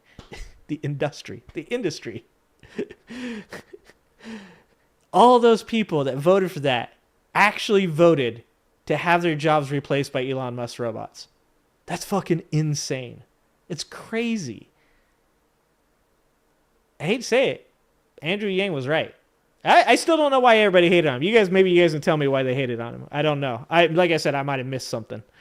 But I think that's just like insane that people hated on Andrew Yang saying that we should have UBI. All right, what do we got here? This is kind of a shorter video. This is on Bernie Sanders' channel. This video is called "Why Republicans Came to a Bernie Sanders Rally." So I thought this was pretty going to be pretty interesting.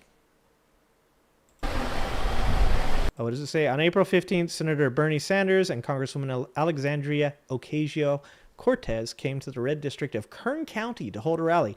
I used to live in the Kern County. Is this Bakersfield? I'm from Bakersfield.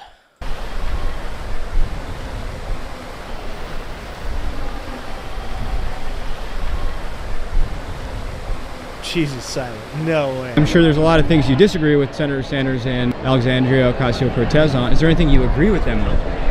I think that they believe in this country. I like politically, I believe we have a different method in why we believe and how we want to get it. But I don't doubt that they don't care about the country. I came down, and that's what it's supposed to be about. Like we have ended up into this insanely polarized political system because of Donald Trump. And I'm not sure that we can go back to what these gentlemen want to do.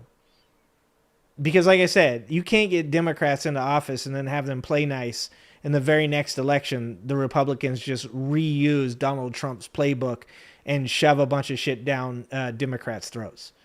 If you do that, we're broken for good. And this is like an abusive relationship. You can only go back to the left wing is going to be the adult in the room. The left wing is going to be the party that plays nice. The left wing is going to be the one that observes decorum, and they're going to observe that the judicial system is, a part of all of this, and they're not going to ignore it like Donald Trump is doing right now. You can't, have Congress completely bow out and let everything go through that Donald Trump wants to go through, even if they stand against it or morally they think it's wrong. You can't have what's going on right now and then have the Democratic Party win the next presidency and them not play by the same playbook. So I don't know that we're going to see what these guys want, but obviously that's when the country does work the best, is when we have voices that are willing to talk to each other, willing to disagree on fundamentals, still having a moral ground to stand on, and not being willing to give on things like racism, on homophobia, on, like I was just talking about, with the difference between an industrial America versus a service-driven America. No denying reality. There's no argument there. You can't debate that. I'm not willing to debate that. But you can talk about, whether taxes should be lowered here or there, whether or not infrastructure, should be, putting bullet trains across the country, or just improving our road systems, or, is our educational system, that's something that we all agree on, that our educational system is broken. We just disagree on how to fix it. We can definitely talk about all those things. But the problem is that the Republican Party will not excise the cancer on their side, and have shown no want to get rid of Donald Trump as long as he wins. So you can't ask Democrats to be the adult in the room anymore. You can't gaslight these people and say, yeah, but you're the left. You're supposed to be the ones that operate on decorum and operate on etiquette. Because if the right wing, if right now, I'll tell you this, if conservatives today stood up and said, we'll impeach Donald Trump, we'll get rid of him. You're right. We thought he was going to be better than this, and instead he's gone batshit crazy and, not observing court decisions, not listening to the Supreme Court, deporting people with no due process. We stand against all of those things. We're going to get rid of his ass. That might save a little bit of that grace. That might put us back on some kind of ground where you can have actual conversations with each other about important subjects. But if over the next 4 years, this country looks anything like it has for these last 3 months, there is absolutely no way that the Democrats should give even a fucking inch if they win in 2028. $10. Thank you, 5 Alarm Fire. The damage Trump has done to this country is going to take a decade to fix. The damage he's done with our allies may never fully recover. 100%. 100%. You can't. It's been 3 months. 3 months. And I think 5 Alarm's being generous, saying a decade. It might take longer. Shit, it might take the advent of fucking AI coming in to settle our differences. Not only has he done damage to our country, not only has he done damage to our allies, but he's done damage to the citizens, the people. He is the most divisive human being that has existed within our country, at least in my lifetime. He has created a greater divide between Americans and fellow Americans than any other figure in my lifetime and possibly in the history of America. Like I said, if you're not willing to call out Donald Trump, I don't need you to call him out for his racism. I don't need you to call him out for the weird shit he says about his daughter.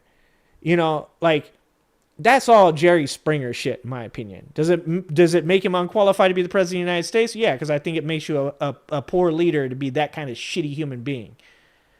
But what I do need you to call him out for is for him not observing due process for people here in America, legally or illegally. Due process is important. I need you to call him out for firing veterans. I need you to call him out for the insider trading bullshit when he stands there and says, this is Charles Schwab. He made $2.5 billion off of me telling him to fucking buy now. And if you can't do those things, then don't ever expect me or any other person to look at you like you have any sense in your goddamn head. Not even a little bit. Because every person here is now dealing with your decision to vote for Donald Trump. Every person that's here right now in this country over the last 3 months that have lost jobs, that have lost relationships with loved ones because they joined a MAGA cult, you owe them apology. If you want to heal, if you've ever been, I've been in a relationship for 20 plus years. If you want to heal a divide between you and people that are important to you, the most important thing that you can do is apologize. And then you need to follow up with your actions. Because sorry is just a word. So you got to follow up with your actions. And you got to show people that you're sorry. But if you're a Trump supporter and you expect this to get any better down the line while standing 10 toes down for a guy who is legit fucking up our country, I got news for you. It ain't going to get any better. It's only going to get worse. There was that pesky Civil War. Max left.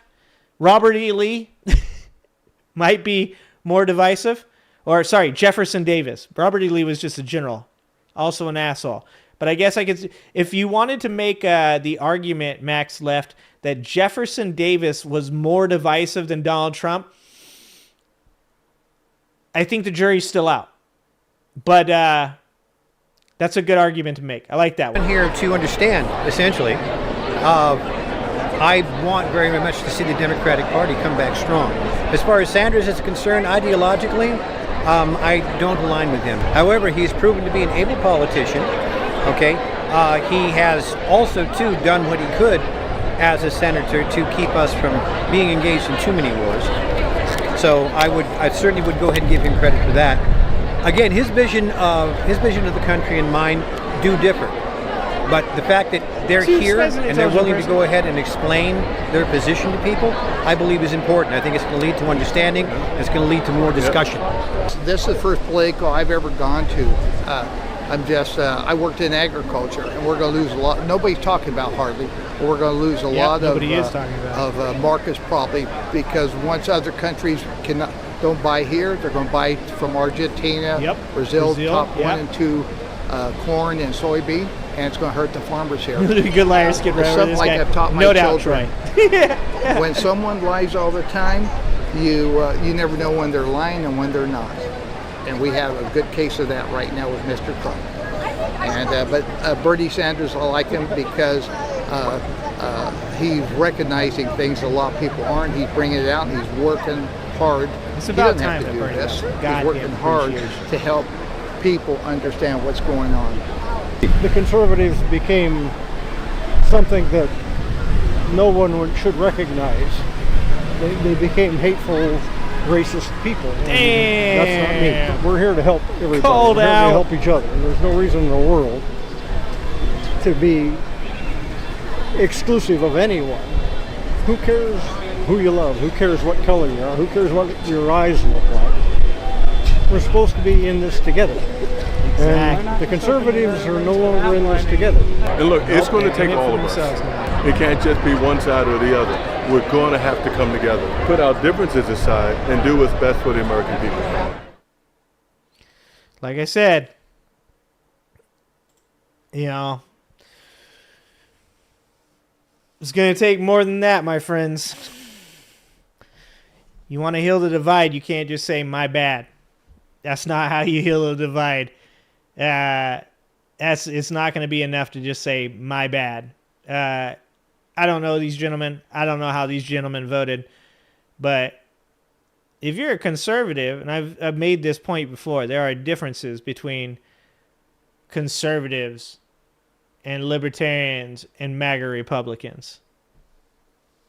And if you're a conservative or you're a libertarian and you chose to vote for Trump because you thought just whatever you thought about Kamala Harris, whatever insanity you thought about Kamala Harris. Because like I said, I've debunked every single fucking thing, both that Tulsi Gabbard said during the primaries and all the bullshit that people said during the election process. And I will happily continue to debunk every single fucking thing they've said about Kamala Harris. But if for whatever reason you chose to be the politically illiterate person that you did and decided to vote for Donald Trump, then it's on you to come out and do what those people are doing. It's on you to find that common ground. Because you can't ask a person that is the victim in the scenario to be the person that heals the divide. That's fucking insane. That's insane.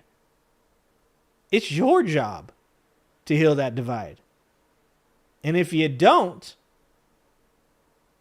and you get a left-wing president, and that left-wing president says, you know what? Everybody's getting UBI. Everybody's getting universal health care. Everybody's getting their college debt released. First of all, I think that's a pretty amazing world myself. But if you don't like that and you think that that's a bad idea, then maybe you should have done more to heal that divide. All right, let's see. Let's see. All right, here we are. Stupid is as MAGA does. I've never seen this guy before, but the start of the video, I was like, here we go. Here we go. Here we go. Conservatives aren't conservative anymore. Yeah, that's what that dude is pretty much saying, right? The party's gone. The conservative party is decimated, burnt to the ground. It is now the party of Trump. And that's what I said. I said, if Donald Trump loses this election, the Republican Party survives. They kick the Trump people out. They go back to being conservatives because they can say that like the Trump playbook didn't work. They go, but if Donald Trump wins, I go, the conservative party's done. It's the party of Trump because they'll never, ever disengage themselves from that cancer. They won't.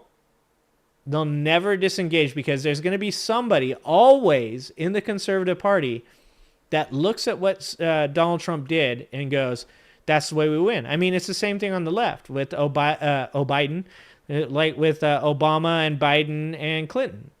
The reason that Kamala Harris's campaign was ran the way it was and was ran poorly was because of people looking at the Barack Obama way of winning the election. And they didn't change. But even now, the Democrats are having a really hard time of distancing themselves from that ideology that that's how you win. And now conservatives will be doing the exact same thing. Conservatives now have had the taste of winning, and there will always be somebody within their party that now says, we need to go back to MAGA. We need to go back to the Trump playbook. I mean, maybe 20 years from now, you see a different conservative party, if there's an America at that point. But it's going to take a long time for the conservative party, if they choose to, that is, if they choose to divest from the MAGA elements within their party now.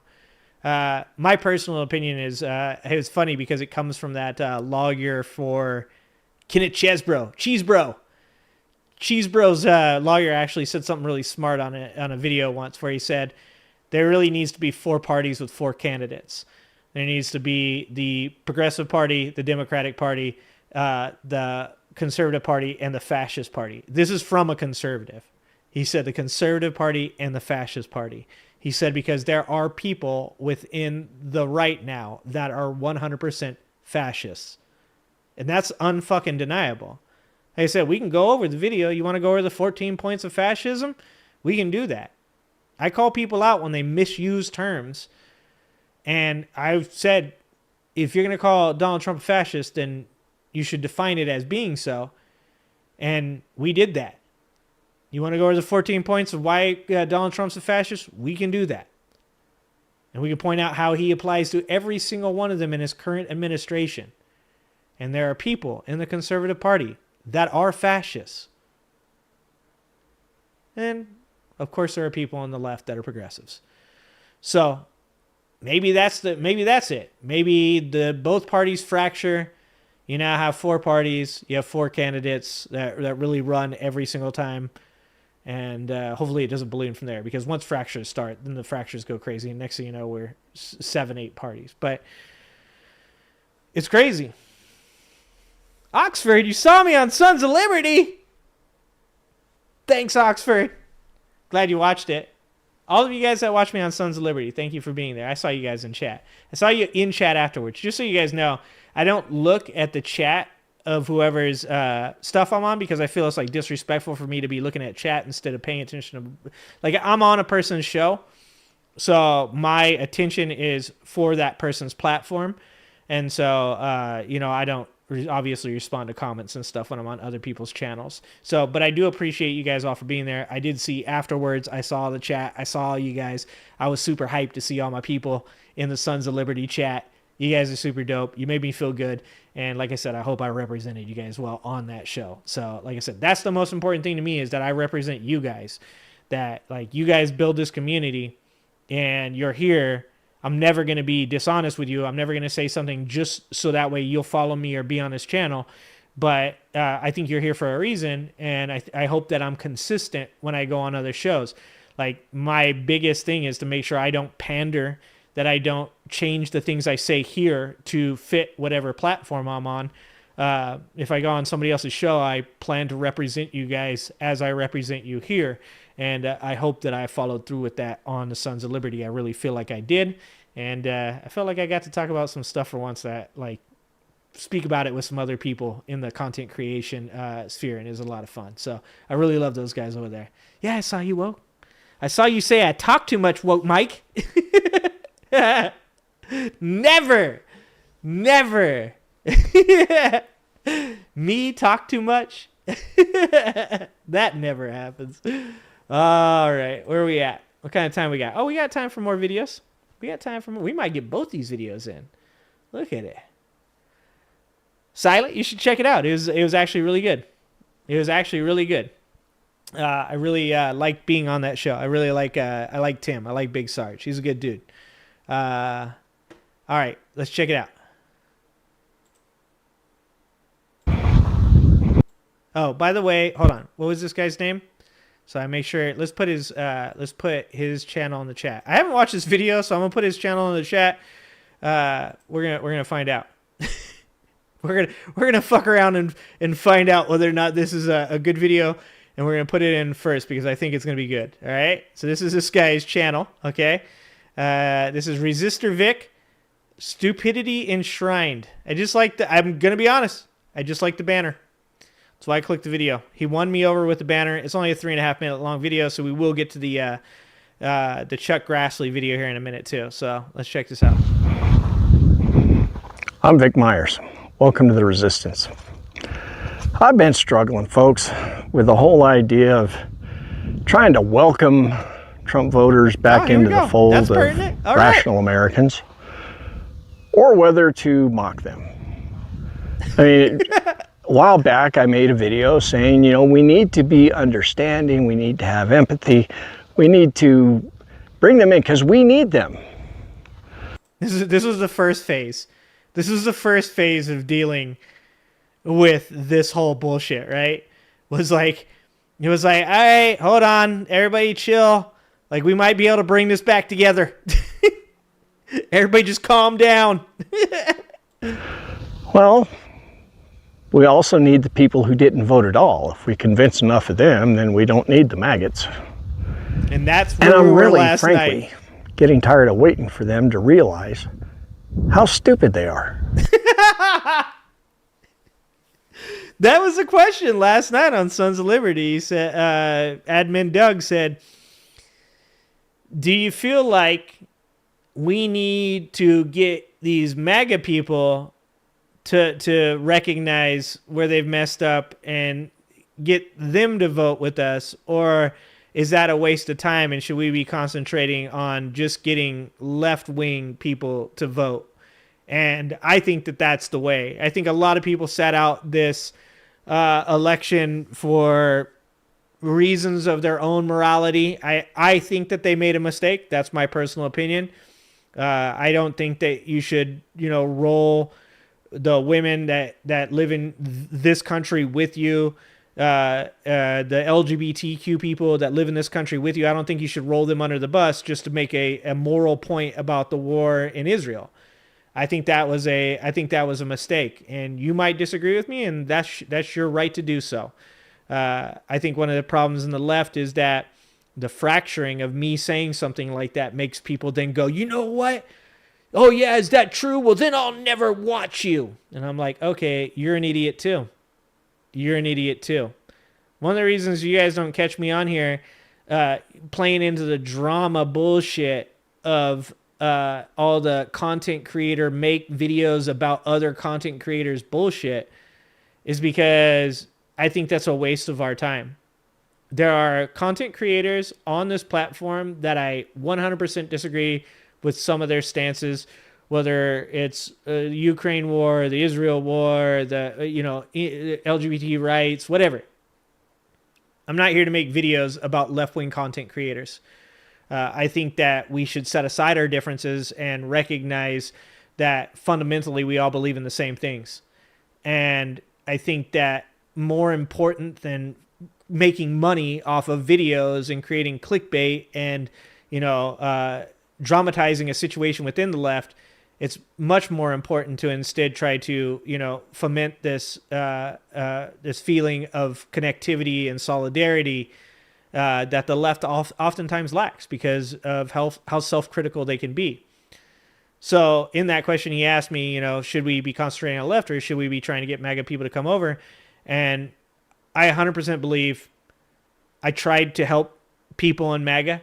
I think I convinced some conservative people to not vote. They wouldn't vote for a Democrat. But I think I believe I had certain people that came through my chat that said, I'm a conservative. I can't stand Trump. I'm not going to vote for Trump. I like watching your channel. I think I reached those people. I think I reached a couple independent people. But all of the people that followed me during the election phase and before the election phase that were MAGA, that would come in here, that would fight and argue, and they're like, you're cool, you're all right, you're a good dude. All of those guys, they still voted for MAGA, they still voted for Trump, and I doubt that they've changed their opinion even like a small percentage. They're all doing the mental gymnastics to explain away how Donald Trump is actually a genius. He's actually a genius, guys. That's what they're doing. So, I think it's time for us to recognize these people are not smart people, and they don't want you to educate them. They want to believe that Donald Trump is this insane superhero of a person that's going to do all this amazing stuff and make them wealthy. It doesn't matter how fucking insane that sounds to you.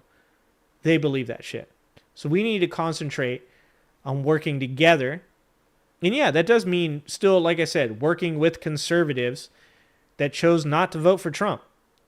Working with conservatives that are like, yo, this isn't good for America. Those men that were on that video that we were just watching. I'm happy to have conversations with those people. I'm happy to talk to them. But I'm not going to waste my time trying to convince a MAGA cult member to come over to this side. They're going to have to figure that out on their own. I don't have that patience for that type of stupidity. How stupid they've been. So I'm thinking it's time to trade gold, exactly. strategies. Rather than try and convince them that they've been lied to, rather try and convince them that they've just been walking down the wrong path, I think I'll just mock them. If I see a MAGA somewhere, This is my dude. if I see that hat, We might be I'm best just going to friends roll soon. my eyes and shake my head. If they say something stupid, I'm going to tell them, you know, that just kind of sounds stupid. Good day. And I don't see any other way. See, because there's two ways I want this guy to be my to grandpa. to break down that cult. One way is to rationalize with them and give them good solid information and reason and hope that they see the light. And he's about to say mock them. And just so you guys know, with mass psychosis, which I 100% believe MAGA cult members are victims of mass psychosis, because Donald Trump's game is to create dramatic situations, then have moments of calm, and then dramatic situations again. It's the same thing you deal with in war. It creates mass psychosis. And he's even doing it right now. This is a lull, right? We got a 90-day pause, guys. Aren't you so happy that Donald Trump decided to not make every day of your life really shitty for the next 90 days? You should appreciate that from him. You should love the fucking cult leader, because for 90 days, he gave you some time off from feeling like every day is the worst day of all time in the country of America. You're supposed to be so over the top appreciative that when the next dramatic thing happens and it's crazy again, that you fucking flip out because you're like, God, I was hoping that it was going to stay consistently good again. But that's how mass psychosis works. Mass psychosis is you create a dramatic event, something traumatizing, then you create calm. And then you rinse and repeat that over and over again until people feel like they're not in control of their lives anymore. And then they come to you and they give you their responsibility, their accountability. It's the same way that faith works. People that are, criminals, that grew up in really bad places, that felt like they were never safe or had security, they seek out religion when they go to prison and stuff because they feel like they need somebody else to help them, somebody else to show them what is right. And sometimes that's a good thing. But when a con man is in control, as sometimes in faith they are too, that's when there's a problem. And there are two ways to deal with that. You can educate, because education is the antidote to ignorance, or you can mock it. Because in society, when used correctly, shame and mockery is a tool to help societies right themselves and stabilize. And that's why this channel's always been what it is. I mock them. And for a little bit, for some reason, they like that shit. Now they don't come around anymore because they don't want to get mocked right now. They won, so they think they shouldn't be mocked, but they'll still be mocked. The other way is to make them ashamed to be a part of it. Yep, see? And if you go back through history and you look at the elections, you look at the margin of victory, go back to the 80s. I remember stories about this back then when Reagan won big and he was super popular. And then when things started going downhill, when he started raising taxes and stuff, it was kind of funny because in his second term, you couldn't find anybody who admitted that they voted for Reagan. Oh, I didn't vote for that sumbitch. Raise my taxes. And if everybody who said they didn't vote for him, he never would have won. So there you have it. My strategy going forward, if there's a Trump voter who says, you know what, I was lied to and we need to stand up against this guy, then it's like, come on in, buddy. Yep. Welcome to the wagon. Let's do it together. There you go. But if I run into one of those That's the idiots, olive branch. one of those maggots who just will not stop drinking the Kool-Aid, well, my approach to them is going to be, you're a special kind of stupid. Maybe if we make enough of them ashamed of being stupid, they'll stop being stupid. Good day. That's a great video. I love this dude. Oh, and puppies? Hold on, and puppies? This is why this guy has more subs than I do. Damn it. And kittens? Hold on, puppies and kittens? What the hell? How am I supposed to compete with that? Oh, Jesus. All right, y'all. Bill Burr is back. No, Kyle, stop it, Kyle. Stop it, Kyle. How am I supposed to compete with that? He's got fucking puppies and kittens. God damn it. Those puppies bring all the boys to the yard. And those kittens, by the way. It's both. All right. We got enough time for one more video, so I wanted to watch this video of Chuck Grassley at this town hall. As you know, some of these Republicans are still trying to do town halls, and some of them actually are actually trying to answer the constituents, so that's good. I'd love to see them actually do something, but they are actually still holding these town halls, which is good because that's their fucking job. And here's the thing. Whether right wing or left wing, people are getting shit on at town halls right now. It doesn't matter if you're a Democrat. It doesn't matter if you're a Republican. If you're doing a town hall right now, you're going to be encountering people that are pissed off, and you should be. It doesn't matter if you're Democrat or Republican. Every single person should be hearing from constituents how pissed off they are, because no one in our government right now that's doing these town halls, other than, let's say, like a Tim Walz or a Jasmine Crockett or AOC and Bernie, other than those guys, there's very few people that are actually doing the goddamn job right now. So it's good to see. I wanted to watch. This is a veteran grills Chuck Grassley about President Trump. Some of the things he's doing are illegal. And look, this is Forbes. I see plenty of pro-Trump shit on here. I see plenty of anti-Trump stuff on here. So it seems to me, I know somebody out there, probably a Republican right now, is going to be like, no, that's fucking George Soros, this or that. I see lots of pro-Trump shit on this channel. So let's watch this video.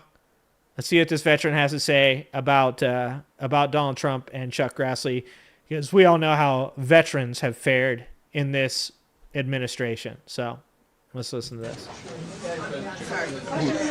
Senator, you've got time for one more quick question. Can't hear anything. What's going on here? Chuck Grassley's so goddamn old. Before I ask my question, just understand the importance, or at least my view of the importance. It's very low. Asking Can you guys hear that? Because I've asked your office this question, and I've gotten a response, but I didn't actually. It's very low. It's very low. Let me see if I can turn that up. Let's see if I can turn that up. Can you guys hear that at all? We'll let it play a little bit more. You guys tell me if you guys can hear it. It's kind of low. I can barely hear it. Let's try this. Oh, here, I can turn this up. There we go. Actually get an answer. Damn it. I went to your last town hall, but I only showed up an hour early, and the venue didn't have enough people. I drove 2.5 hours to get there and didn't get in. And I also understand I took a day of leave that day because you don't have town halls during times when people are at home. You have them when we're at work, during the work week. And I had to take leave today in order to get the answer, or at least pose the question to you. So that to me is my criticism of your venues that you choose, because you choose small venues like this. And I do think... You know he does that on purpose. You know he does that on purpose. Like, I mean, look at what's been happening with Bernie and AOC. And mind you, those are rallies. They're not town halls. But, I mean, they're getting like 30,000 people, and there's like people stuck outside. Like, people right now want their voices heard. And I guarantee you, guys like Chuck Grassley and the rest of these people are intentionally keeping these town halls to as small as they possibly can without receiving criticism, because they don't want that many people there booing and yelling at them. Thank you for actually having a town hall. Don't misunderstand it. Oh, it's only but I out do of the left. criticize your venues and your choice of time. Because to me, you have them during the day when either A, you get people that are unemployed, or B, people that are retired. People with day jobs, maybe people that work the night shift. But my question is in reference to this, sir, is understand I'm a U.S. Army retired officer. And I retired in 2017. And I started working at the VA. And this year, after the inauguration, thus far, I've seen our president. He's put forth executive orders. The first one being, I telework. Nope. And without reason or cause, he abolished all teleworking. That adds... But dude, doesn't that say what Donald Trump and Elon Musk and the rest of these people think about you? That's the crazy thing about telework. And everybody kind of falls for this, right? There's certain things, like I like to bait people into conversations about Common Core, because I actually think Common Core is a good thing. And so I always open up by getting people to talk about Common Core, because I know they're going to say something bad, and then I can push back on it because I have very good arguments for it. But, like, I understand why people think telework is bad. But if you have competent administrators, if you have competent managers and leadership, if the job can be done from home, generally, if you have good administrators and good managers, it can work. But we just have this idea that anytime somebody isn't being observed, they're lazy, right? Like, you can leave me by myself. I prefer to be by myself, and I'll get a shit ton of work done. I'll always get everything done because that's how I am. I'm very motivated in that way. I mean, I have bosses, but they're generally either not there or they ask me to do some things, but not a lot, right? And that's because that's who I am as a person. So I'm a very self-motivated person. I want to get things done. I want to be successful. I want to feel accomplished. And it doesn't matter what level of job it is. That doesn't matter if I'm working at McDonald's or I'm the store manager. Like, I want to always get things done. And we have this really shitty thing in our society where we always think that other people are out to get us, or we always think that people are out to take something that we could have had. So, yeah, are there people that are doing telework that are lazy people? Of course there are. But do you think that those people go to work and they're any more productive? Do you think that a lazy person that wouldn't work in telework would then go to work and be a productive person? No. Lazy people are lazy at work and they are lazy on telework. Motivated people are motivated at work and they are motivated during telework. So, I mean, that's just I know he's probably talking about something else here. I don't think he's going to talk about telework as the reasoning for why he's asking this question. But I just want to stop the video because that is like a misconception that doesn't really have like political affiliation. It's just something like human beings kind of always venture towards the worst case scenario and believe that like whatever is possibly going on, that other person must be screwing them over, right? And I think that that's a really bad part of our mentality. Silent Siren says it also depends on the company and how much they appreciate their employees enough so the employee takes ownership in the success of the company. Yep, 100%. Yeah, exactly. So if your employees are lazy telework people, you might want to see why. Either a half an hour or an hour, because I work in Iowa City at the VA hospital. Yeah, exactly. That hour adds an hour to my day going, because driving there takes a half an hour because I live a half an hour away, and then another half an hour to take a bus you to are get to the so hospital. right. Because if you've ever been to Iowa It's City, coming out left. Yeah, you're I right. went to the University of Iowa and graduated. It takes a half an hour to get from your parking place to the location where you're either working or if you're taking classes.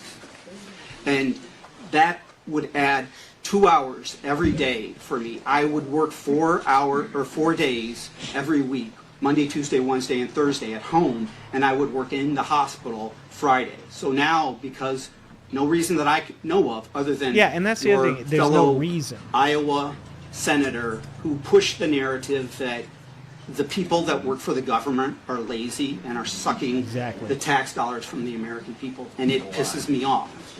Yeah, and they did that on purpose. That's what I keep saying, is that they convinced MAGA that there's fraud, waste, and corruption. And we all know that there's fraud, waste, and corruption in our government. We all agree on that, right? But some of us are smart enough to understand that fraud, waste, and corruption isn't the clerk, that isn't the VA guy, it isn't the administrative assistant. It's not these like people that work within the government. The fraud, waste, and corruption are the fucking politicians. That's who it is. And I even, for the most part, thought that even MAGA understood that.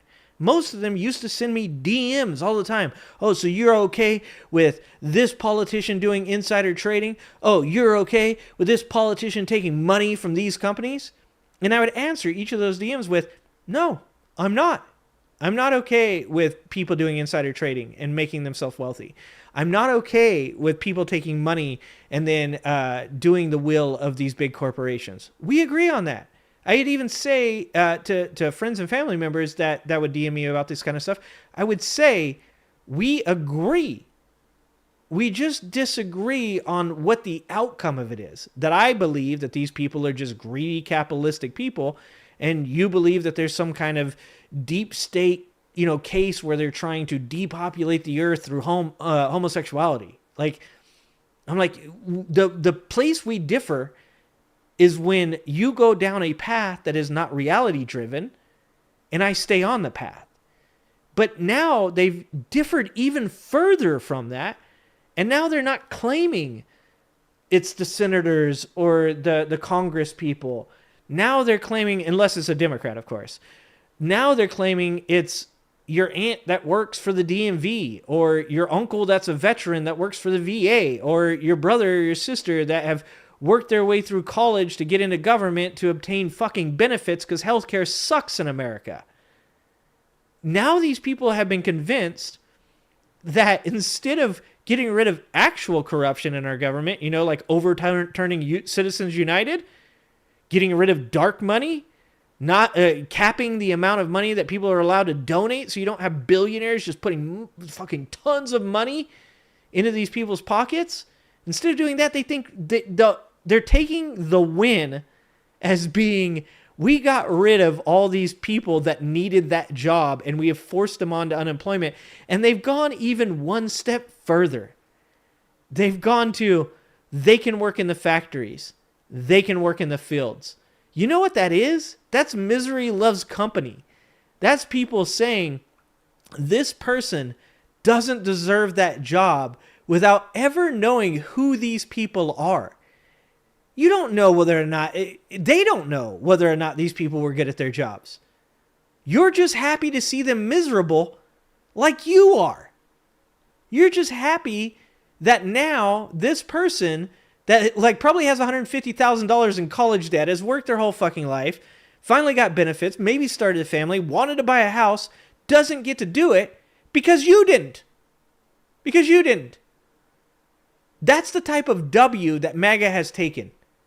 MAGA recognizes that their corrupt politicians will never self-analyze, never self-police. And so instead of saying to them, instead of criticizing them and being like, hold on, these aren't the people we wanted you to get rid of. We wanted you to get rid of the people that are taking money from big corporations like BlackRock. The company, the huge, gigantic company that Donald Trump is invested in. In fact, he's invested in all three of the biggest ones, Vanguard, Terminus, and BlackRock. I believe it's Terminus. No, all of a sudden they don't care that Donald Trump is a part. He's invested in BlackRock. They don't care about that. Now they're really happy that fucking Ron in accounting got fired. That's the guy that's the fraud, waste, and abuse? Like, it's crazy. As a veteran and as an employee of the VA at the hospital there. But after that, we got an email from OPM, the Office of Professional Management, or whatever it calls. We got an email very similar to the email that Musk sent Twitter, the fork in the road. And it said, you can resign now and get paid till September, or you can just keep working, but we can't guarantee your job here. And that went out to every single federal employee in the executive branch. I know it went out to some of the judicial branch people, but it didn't apply because they don't fall underneath it.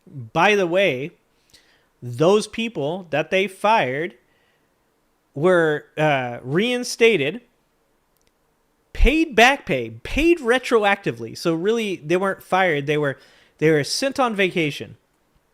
When they tried to get their jobs back, because the judicial system said that you can't fire somebody for cause without cause. I mean, I know that MAGA are not very smart people. But you can't fire somebody for cause without cause. When they came back to get their jobs, and they are already going to be paid retroactively, Doge sent them home. They showed up, they said, I'm here to get my laptop, I'm here to work, and they said, nope, go home. Now, when they go home, they get paid. So at no point was this about saving money. That's why Elon Musk has now exited the scene. He's stolen the information that he wanted to steal. He's disrupted the government in the way that he wanted to. He stopped the lawsuits against him that all of these different departments had against him by firing the people, so there was no quorum, no ability to have quorum. He's already gotten rid of all that. It was never about saving money. And if you're one of these dipshits that thinks that you're going to get a $5,000 check, you're going to get a check. It's a reality check. And that is, he don't give a shit about you. You're not going to get $5,000. Not to mention, $5,000 is a pretty measly sum of money to sell out other Americans. That's insane. You're going to get $1,200 when we go into a recession, when the economy goes into the toilet, because that's how they stimuli the economy. You would have got that $1,200 anyways, because, once again, when economies go into stagflation or recession, you get stimulus. That's how they remedy the situation. But let me explain to you what stimulus is. Stimulus is $1,200 of your money from future you. It's not you just get money. It's money you would have had. You're just going to pay it back in taxes over the next 10 years. You're going to pay it back in inflation. You're going to pay it back through tariffs. Doge didn't save America any money. All they did was fire regular ass people. And yet MAGA's celebrating it. That's how fucking desperate for a win these people are. That's super sad. Oh, fan, thank you for the $5. Remember Bonhoeffer. MAGA will never change. You can't fight willful ignorance. It's an egoic delusion that only ends in death. I actually read Bonhoeffer. Thank you, fan. Thank you for that $5. You want to know something really funny about the reason I read Bonhoeffer? How crazy is this? Yeah, Nana, it costed us money. Exactly. How crazy is this? My father-in-law, who is MAGA to the fucking T now, wasn't when Trump first got elected. Now he's been triggered so goddamn hard. He's MAGA to the T's now, okay? He's the one who got me to read Bonhoeffer. And to this day, I cannot remember why he would ever give me that book. Like, Bonhoeffer in no way agrees with even his ideology before he became a Trump supporter. I'm like, I read the book because he was like, make your husband read this book. I think like Glenn Beck or somebody wanted to advise people to read the book. I'm like, you guys never read this book, did you? Like, you don't know what this man's story is, do you? And I think at the time, actually, okay, hold on. Thinking back, it was probably during Obama's administration, and they called Obama Hitler. I bet you money the reason that he had me read that book was because he was saying, you need to be prepared for what Obama's going to do. Because they all believed Obama was going to stay in office past his second term. All the stuff that Trump has accused Obama of doing, or was going to do, that now he's doing. Because every accusation is a confession. But it was insane to me. I guess I kind of just figured that out. That it was during the Obama administration. So he was probably implying that Obama was Hitler. That's so crazy. Maitesh, 5 memberships. Thank you, Maitesh. We go stronger. I need to get a sound bite for that. We grow stronger. I'm going to work on that. I need a soundboard, guys. And how many staffers do you have here? I'm sure they didn't get it because they're not in the executive branch. But all of us, GS and wage grade employees that work in the federal government, we got that. So I could have resigned. I didn't see a lot of intelligence being put into that because basically we did have people resign because some of them were probationary employees. And Damn, the that's probationary employees, if you remember, were the first ones to get fired for cause. But it was done illegally. And they got fired. One of my fellow workers, she resigned so she could get paid till September, which doesn't make sense to me. How are you being efficient, right, when you're letting all these people go home and they don't work? They stay on the books, so we can't hire anybody to replace them. Jesus and there's Christ. a hiring freeze, so we can't hire anybody for 90 days after that. But also after that, they did fire the probationary employees, which I found to be very troubling because, as my understanding, it's illegal because they fired them for cause. The AFG, Yeah, you can't fire them for cause if you don't have American cause. Federation of Government Employees, the union for the employees at the hospital here at the VA in Iowa City, they took them to court and they won. But shortly after that win, they had to hire those people back, is my understanding, because even at the hospital here, they got fired. They got let go, which decreased the staffing there. And as a veteran, It's fucking it pissed me insane. off. But after that, the president put out an executive order nullifying the collective bargaining agreement, basically the contract that the federal workers have, protecting them from being summarily fired for no reason whatsoever, which I find, to me, I'm like, you just dissolved my protections as a federal employee, and you're dissolving it for all the people that are working at the VA hospital there. I'm a veteran. I go there for... Did he do that? I didn't know he did that. Can somebody confirm that for me? I mean, I guess I'll confirm it after the stream. Did he get rid of the collective bargaining agreement? Maybe I did hear that. God, there's been so much stuff to keep up with. And I know that that's part of the plan. That's the flood the zone shit. But god damn, I think I remember that. I should check into that and make sure. But how can you back that up? How can you support that, man? Like, it's fucking 1984, dude.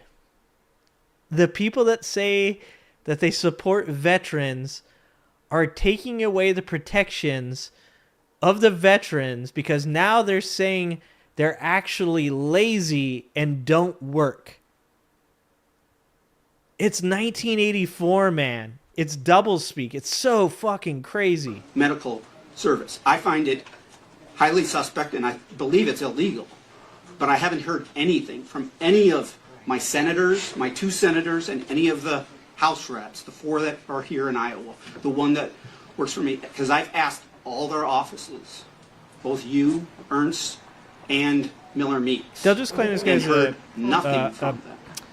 a paid I actor, understand right? impeachment, but impeachment not just of the president and power of the purse is one of the other things that Congress can do. That is, yeah. I mean, this guy's actually saying a lot of stuff that's very educational because he does the job, and apparently he understands it really well.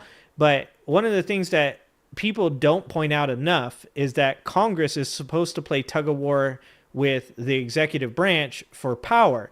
The way they do so is through the purse strings. And obviously this Congress has rolled over and allowed Donald Trump to do whatever he wants with the purse strings. Taxes are supposed to come from Congress.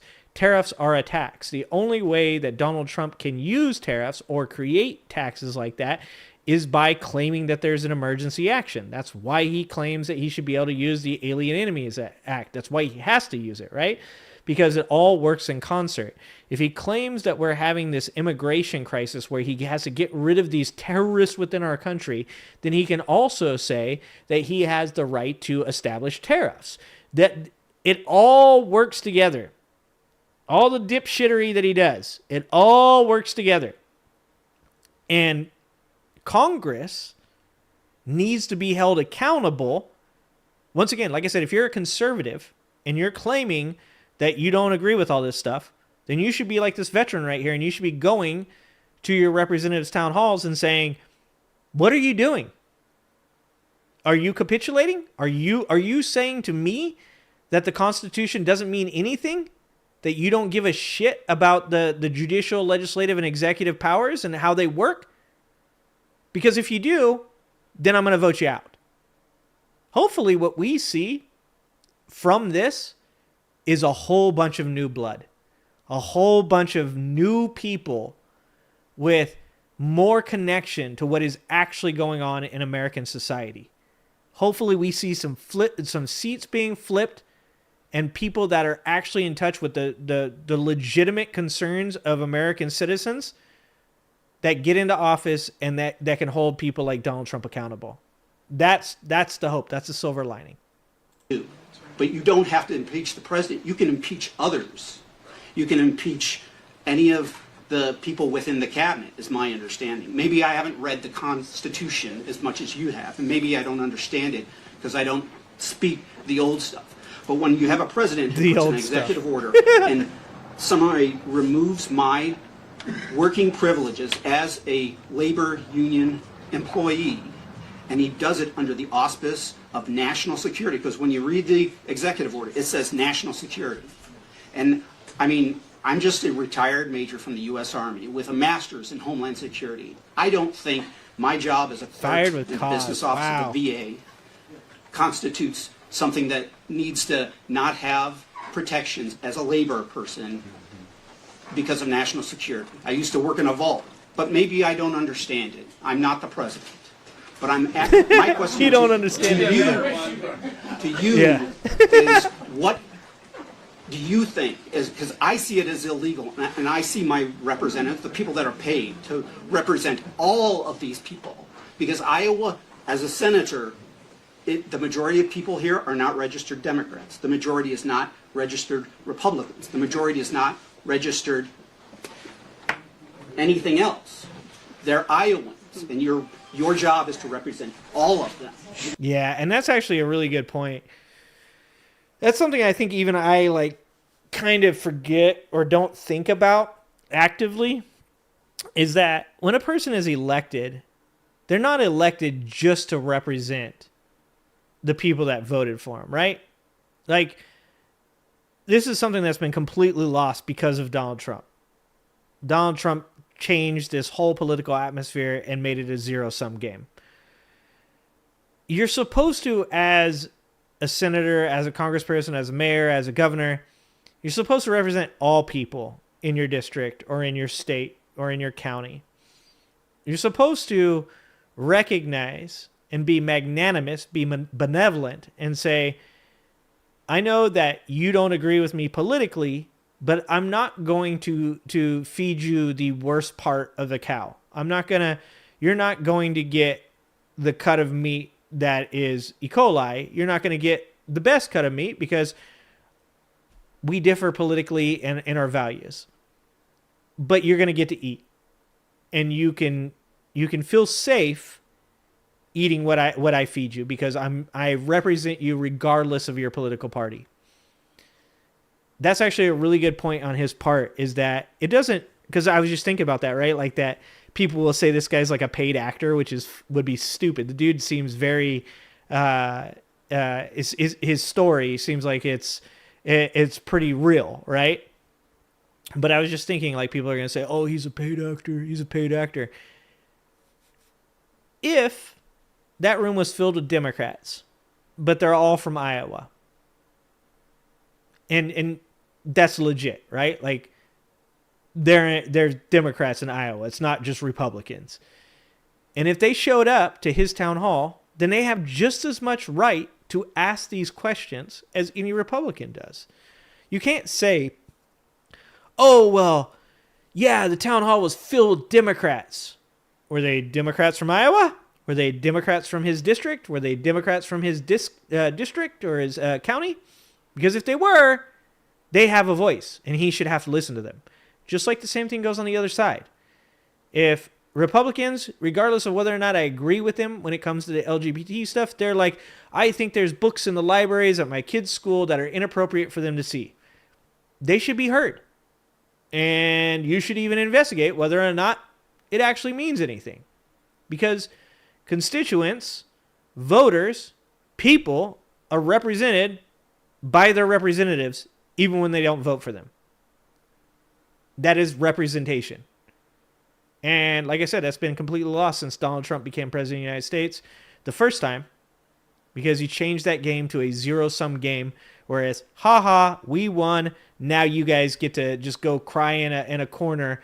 I hope you go homeless. I hope you get all the bad things that happen to you. The only difference is that when left-wing people win, they ask for social safety net. So when you're homeless, they'll take care of you. The only difference is that when left-wing people win, they ask for things like UBI or your college debt to be forgiven.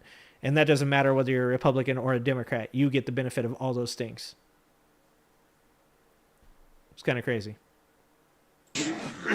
And I'm getting sick and tired. And I'm getting sick and tired. What did you say? Anything else? They're Iowans, and your job is to represent all of them. And I'm getting sick and tired. Because, like I said, to me, I'm like, I hear calm zero, as they say in the military, or nothing from any of them. They're willing to let him do it, whatever he wants, as POTUS. And they've said that. But some of the things he's doing are illegal. Yes. They're illegal. In the past, I try to make myself understanding of what's going on, and I engage with the politicians that are elected to represent me. I don't want the job, but I do engage with them because, to me, they need to be held accountable. That's doing the right thing. And right now, I don't see them being held accountable because they seem to represent the party more and the president. And the way our system of government, as the Constitution says, there's 3 branches of government: judicial, legislative, and executive branch. And your job is not to make sure he gets everything in his agenda done, whether or not he's a Republican that or he's right a Democrat. there. Your job is to represent every Iowan in here. If they're not Iowans, I don't know about that. But do your job. And I say that my Do question your job. was basically, what are you going to do about it? Because I find it to be illegal, an illegal executive order. And I've heard people say, well, that's for the courts to decide. The problem being, though, is that he fired people. That didn't work, so he got rid of the collective bargaining agreement that protected those people that he fired. Crazy. So now where's my course of action? If he gets rid of the union, which is the group that took him to court. I don't have a lot of money. I can't take him to court if I lose my job because he wants to fire me for cause, even if I don't have cause. So what are you doing about it? That's my question. I know it took a long time and we're past our time here, and I apologize, but I took the whole day off. Yeah, you took the whole day off. He can do it. He can answer your question. I'm going to answer your question, and then I want to answer this criticism you gave about how I hold these meetings. I don't need an answer on that because I've complained about it before. I've complained about it to all my... Oh, that's funny. Can you guys see the hat that guy's wearing in the back? Make lying wrong again. That's funny.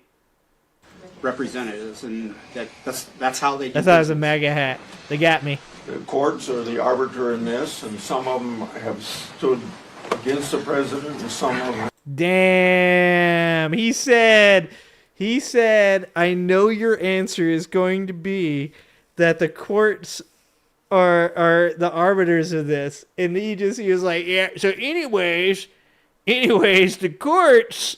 Like, no, dog. It's not just the courts. It's your job to speak for the people that voted for you. That's some coping ass cuck shit right there. What a bitch answer. The courts, some of them have been for him, some of them have been against him. No, that's not what the dude's asking. He literally just asked you, what are you going to do? You. Not the judges. You have, like he said, impeachment is one power you have. However, you also have the power of the purse. This man has been in politics for probably, 60 years or more?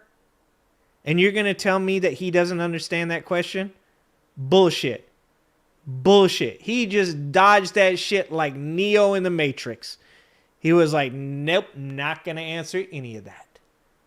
Well, I don't know. Maybe he answers it in a second. I stood with the president, but in one case that you brought up about The probationary, the Supreme Court made a decision that he had the constitutional authority or the power to do that under the law or under the Constitution. He has the power to do that, sir, but what the courts didn't address is the fact that let me... can I rebut, though? Let me... What they didn't address is that he fired them for cause, which is... Exactly. The courts decided that he could fire those probationary periods or probationary people, but he fired them without cause. He claims he has cause, but holy shit, guys. I have been a manager for a very fucking long time, and I can tell you there is a whole process in which you have to go through of documenting people, whether or not it's verbal, written, and then termination, or it's verbal, written, and termination, or it's termination. No matter what, you have to be able to document what this person's cause was. You can't just say they're a bad worker. You have to have a reason. There are literal laws, but I'm sure Donald Trump has rolled them back, so no big fucking deal. Literal laws that said at one point that you can't just fire people without cause, especially as the President of the United States of America. That man he fucking ducked the question. Like It was not untrue. Okay. For 45 years, I've been doing my town meetings, county meetings this way. Some open town meetings like this. Last year, we're talking about the meetings now. 33 of the counties had open town meetings. I went to about 10 high schools because kids under 18 years of age never come to a meeting like this. They can't vote. I mean, I guess it makes sense. It makes sense for young people should get involved. I don't disagree with Chuck Grassley's old ass right here. I guess going to high schools is good to bring kids into it, but they can't vote.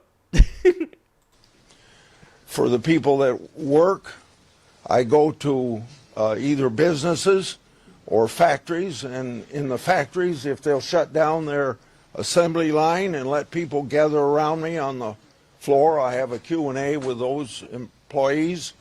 I go to 2 or 3 hospitals a year for the reason that hospital people can't come. And I've been doing it this way for 45 years, and over the course of going to high schools, open town meetings, yesterday there was a Farm Bureau county had me in for their members. Okay, are we going to answer the question? Or are we just going to talk about what you did at town hall meetings? I mean, like, good job. I mean, I still have some criticisms of these small things. I think the dude's... I don't know why I'm trying to argue with the dude's first thing. He wasn't trying to... That wasn't his question. His first question... His question was whether or not it was legal for Donald Trump to do the things he has done. His criticism was that he had driven for 2.5 hours and was unable to ask a question last time. We were spending more time talking about the criticism that the gentleman tossed his way at the beginning than we are about the actual fucking question. What are we doing? Like, I mean, I know what we're doing. This is Politician 101. And hospitals and all those things. I hope I get a cross-section of the population. What up, Susie? But if I don't get a cross-section of the population, when you add it to the emails I get, already in 3 months, we got more emails than all of last year. I wonder why, Chuck. I wonder why you've gotten more emails in the last 3 months than the entire last year. No shit. More emails with a Republican president in Iowa in the last 3 months than you had in the last year with a Democratic president, with Joe Biden. You can't make this shit up, dude. Who are these people? Like, I mean, I know. I get it. He's dodging the bullets. He doesn't want anything to do with it. He's like 1.5 years away from probably finding himself a nice hole with a cool tombstone that we'll probably pay for. What does he care? Like I said, we got to stop electing people like this. The funny thing about when the Pope passed, not like there's a lot of funny things about the Pope passing. There's a lot of scary things about the Pope passing. But one of the funny things was when I was reading the different people that potentially could become the next Pope, I saw one of the guys was like 70, I think. And they said he most likely won't be elected because they don't like to vote in a Pope that young, because he could have like 2 decades of being the Pope and they don't like that, right? And I was like, damn. The fucking Vatican is doing a better job than we are? The Vatican's like, they don't want these dudes to be the Pope for more than 20 years. We've got fucking career politicians that have been in the game for 60 years on the left and the right, all over the goddamn place. Jerry Connolly's like, I deserve to be the head of the committee, not AOC. Why? Oh, because I've been here for like 50 years. That's the reason? Jesus Christ. That man did not answer that question, by the way. That man. An example. As an example. And that's the way we do it. Now, I thank all of you. Oh, he said, and I'm out. He said, I'm out of here. Oh, Jesus Christ. All right. Okay. That's it. That's it. He said, I am leaving. Oh, my God. Yeah, Grassley just won his election. Where's my buttons? Where's my buttons, bro? Where's my buttons? There's my buttons. God damn it. What's happening, Shin? How's it going? I think I saw you. I think I might have saw you over in the 21st Century. Suffragettes, yeah. I think that's where I saw you the other day. Ah, boy.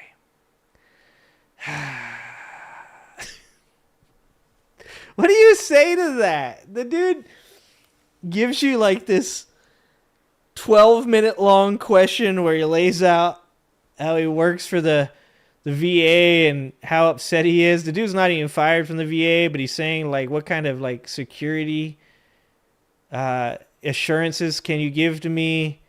Are you going to hold Donald Trump accountable for the stuff that he's done?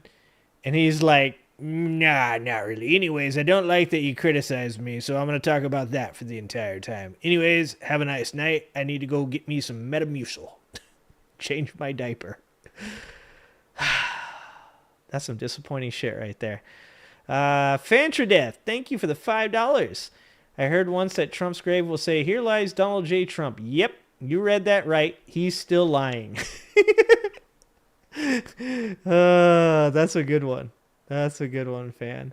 Thank you for the $5 and the joke. The joke was worth more than the $5 for sure. God, I hope so, Scott. Fuck. I hope he didn't pay for anything. Oh, I was going to watch this Buttigieg video. God damn it, it's too late. I wanted to watch the Pete Buttigieg owning fucking that terrible-ass comic, Andrew Schultz. We'll watch that. Maybe we'll watch that tomorrow. Maybe I'll get on tomorrow. What was that other video? I had another video, the More Perfect Union video with the guy from Texas, the preacher from Texas that I liked. Tella, whatever his name is. Okay, well, we had a good show. Enjoyed it. Thank you guys for all the donations. Thank you for all the people that gifted memberships and that joined the Angry Ginger Army. I appreciate you guys a lot. If you guys haven't watched the Sons of Liberty and you haven't had enough of the Angry Ginger, feel free to go check out the last episode of Sons of Liberty with me on it. It was pretty dope. We had a good time. I had an awesome time. It's probably the first time I've actually like been interviewed, kind of interviewed. It was a conversation, but kind of interviewed. I'm usually the person that does the interviewing, so it was a little different for me, but it was fun. I think we covered some really good topics. I think we had some pretty good moments and shared some pretty good information over there. I like those guys over on Sons of Liberty, so if you haven't gone over there and clicked their channel and subscribed, you probably should. I think they're pretty good guys. So thank you guys. I appreciate you guys all for being here, and I appreciate. Oh, pants off, just so you know. I do see your messages in Discord. I just don't always have a lot of time to get back to you. But I would like to try to respond to those Discord messages as soon as possible. So just a heads up. I did see them. I will get to them. Thanks for being here. Everybody, do your best. I said this on Sons of Liberty. I've said this on this channel before. You got to laugh. You got to still enjoy life. You still got to have hope. You still have enjoyment. Every once in a while, I make like a funny video on here, and people are like, what are we laughing about? Why aren't we fighting? God damn it, what are you doing? And it's like, you can't live life like that. You got to still enjoy life, as much as you can. When it comes to that point where there's no enjoyment left in life, that means that we're in a real bad place, and then we're going to have to deal with that. But while you have the time, I suggest enjoying what you have, enjoy that time. You might look forward in a couple of years and see that you don't have any of that time left to enjoy it. So let's do our best to enjoy life. And thank you guys for coming here and supporting me. Thank you for all the people that were there last night, supporting me in Sons of Liberty. Love seeing you guys there. Super proud. Thank you guys so much. All right, guys. I'll try to be on tomorrow. I do need to take a day off somewhere in this craziness. But I might show up for a couple hours at least tomorrow. Maybe hang out, play a game, and watch some videos with you guys. So if you guys are on tomorrow, hope to see you then. All right, guys. Love you guys. Appreciate you guys. And I do hope to see you next time.